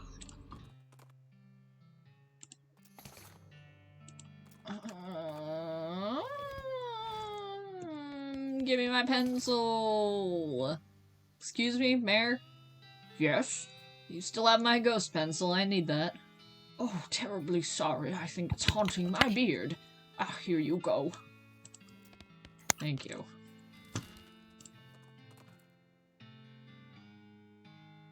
You spot a horse skeleton lying a few yards off the side of the trail. You tie Spooky Fall to a tree just out of sight of it, no sense in scaring her, and investigate. Somehow its saddlebags are still intact. Maybe the big red plus signs embroidered on the sides of them added to their durability. Loot 'em. We got a bunch of medicines and also some orthopedic boots. These boots are the finest foot care devices in the medical technology of the 1890s has to offer, which is to say that they've got sheepskin insoles and they're covered with gauze to help soak up ankle blood. Okay. Please, please.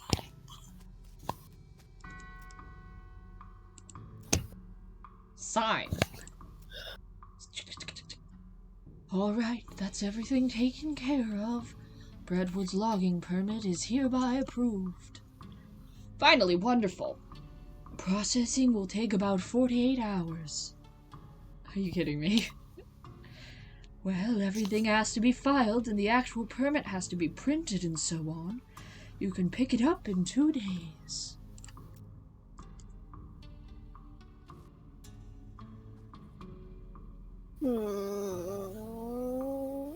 Well, you know what? That's alright, because our stream's over. Yeah. That's all on that for today.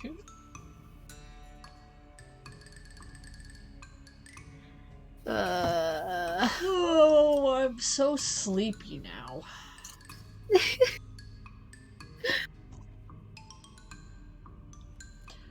Okay, well, thanks for joining us on a goose chase of bureaucratic nonsense and also some other more interesting stuff. We are on Discord.